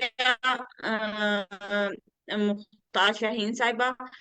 हमारे साथ मैडम नसरीन अनवर मौजूद हैं भावलपुर से, वो कुछ बात करना चाहती हैं। हमजा प्लीज मैडम नसरीन का माइक ऑन कीजिए। जी अस्सलाम वालेकुम। भावलपुर से आज हमारे साथ डॉक्टर हफ्सा हैं, बहुत दिनों बाद नजर आई हैं। वालेकुम सलाम। जी डॉक्टर डॉक्टर अफजा हफ्सा से को हम आज खुश मिल के आमदीद आई हूँ कहते ना। हैं आज के सेशन में। डॉक्टर अफजा को आज मिल सही के हो आई हूँ, गया। उनकी मेहरबानी, आज मुलाकात भी हुई है तो आज वेबिनार में भी आ गए। Thank you very much madam Smera. मेरी आवाज आ रही है आपको? जी आ रही है। अच्छा, बहुत शुक्रिया आपका और बहुत जबरदस्त वेबिनार। हमारी सारी स्पीकर्स ने बहुत अच्छी और बहुत ही वो हार्ट टचिंग हकीकतें बताई कि जो इनका फेस करके हम सारे ही दिल बर्दाश्त भी होते हैं और दुआ भी करते हैं कि अल्लाह ताला इन सब की मदद फरमाए जो इसमें मुतासिर हुए हैं। सबसे पहले तो मैं ये कहूंगी कि ये जो हकीकतें हैं ना, वाकई इसमें हमें अगर वहां पे जो रियलिटी है, अब एक बात मैं ये शेयर करना चाहूंगी कि जो हमारे यहाँ पे रेस्क्यू करने के लिए इदारों की तरफ से गए हैं या उनको फूड पहुंचाने के लिए गए हैं, कुछ उनके रवैये पे भी बहुत अफसोस करना पड़ा कि 2-3 जगह पे ऐसी भी सिनेरियो सामने आया कि जब वो डिस्ट्रीब्यूट कर रहे हैं तो लाइनों में लगे हुए हैं, मर्द आगे हाथ कर करके वो डब्बे या बॉक्स या जो भी उनके पास फूड आइटम थे वो ले रहे हैं और खवातीन वहां पे भी पीछे। जाहिर है वो एक गाड़ी में रख के बैठे हैं और वो डिस्ट्रीब्यूट कर रहे हैं, तो खवातीन की एक्सेस नहीं थी उन तक, वो पीछे खड़ी थी, किसी के हाथ में 2 डब्बे आ गए, किसी में, और वो इस कदर तज़हीक अमेज लम्हा था कि यकीन करे कि अल्लाह ताला से हम रहम की दुआ करते हैं। और इस पे भी हम कहते हैं कि हमारे जो नॉन गवर्नमेंट इदारे हैं या गवर्नमेंट के भी इदारे हैं, तो इनको चाहिए कि कम से कम इस वक्त में उनके साथ इस तरह की सिंपति ना करें कि बेगिंग स्टाइल में उनको वो दिया जाए। एट लीस्ट उनको इसका प्रोटोकॉल थैंक यू देखना सो चाहिए मच। कि उनको खुराक देनी चाहिए, और अगर खुराक दे भी रहे हैं तो उनको पहुंचाने का या वसीला करने का जरिया क्या होना चाहिए। तो ये चीज बहुत ज्यादा सामने आई है जिसमें खवातीन इसमें भी विक्टिम रही हैं। बच्चे तो वैसे चले पीछे थे, लेकिन खवातीन को भी वो जब लाइनों में से बॉक्स लेते हुए देखा तो बड़ी तकलीफ हुई। गीले कपड़े हैं, वो भाग रही हैं, वो कर रही हैं, दुपट्टे छोटे हैं बड़े हैं जैसे भी हैं वो उनके सरकमस्टांसिस के हिसाब से, तो ये चीज बहुत ज्यादा तकलीफ दे भी। अब जो भी हम रेस्क्यू के लिए या जो भी उनको एड देने के लिए जा रहे हैं तो कम से कम एक चीज बड़ी एग्जाम्पलरी थी, हमारी एक साथी हैं स्कीम थे, उन्होंने जब ये डिस्ट्रीब्यूशन का किया तो वो बड़े अच्छे पैकिंग में और बड़ी तरतीब से बैठे हुए थे, तो उनको वो दे रही थी। तो कुछ एटलीस्ट उनको इमदाद देने का जो था वो तस्दीक अमेज तरीका नहीं होना चाहिए। बस मैं इन्हीं गुजारिशात के साथ बहुत अच्छा हमारा वेबिनार रहा और हमारी स्पीकर बहुत अच्छी, जिन्होंने पिन ड्रॉप साइलेंट था और हम सब सुनने पे मजबूर थे कि इतना अच्छा बोल रही हैं। Thank you very much. Thank you. बहुत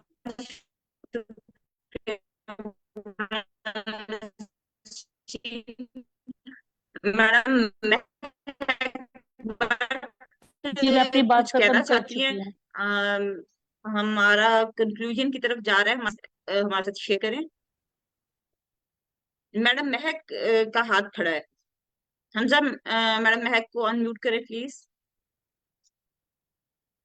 हमजा मैडम महक भट्ट को अनम्यूट कीजिएगा। जी अस्सलाम वालेकुम। वालेकुम अस्सलाम। हाँ जी, कैसे हैं आप लोग? ठीक हैं? अच्छा, ऐसा है कि बहुत हाँ अच्छी बातचीत की हमारे साथियों ने। अब क्योंकि ज़ाहिर है सैलाब की वजह से जो है पाकिस्तान के बहुत सारे देहात जो हैं वो डूब गए हैं और बहुत सारे लोगों को मुश्किलात हैं, और ख़ासकर हमारी देही ख़वातीन को और बच्चियों को बहुत ज़्यादा मुश्किलात हैं। मैं क्योंकि इस वक्त मीटिंग में थी यहाँ पर इस्लामाबाद में, इंटरनेशनल यूनियन ऑफ फूड की मीटिंग चल रही थी, तो ये भी फूड इंडस्ट्रीज के साथ, फूड का जो काम करते हैं लोग, उनके साथ काम करते हैं ना, वर्कर्स के साथ हम लोग, तो उनकी यूनियंस होती हैं, वो यूनियंस हमारी फेडरेशन की मेंबर होती हैं। तो बहुत ज़रूरी है कि सब इदारों को जो है ना अब मिलकर काम करने की ज़रूरत है पाकिस्तान में इस वक्त जो सूरत हाल है, क्योंकि बहुत ज़्यादा मुश्किलात से गुजर रहे हैं हम सब लोग, और इसका हल यही है कि हम सबको जो है ये मिलकर एक प्लेटफॉर्म पर इकट्ठे होना चाहिए। तो बस थैंक यू, फिर इंशाल्लाह।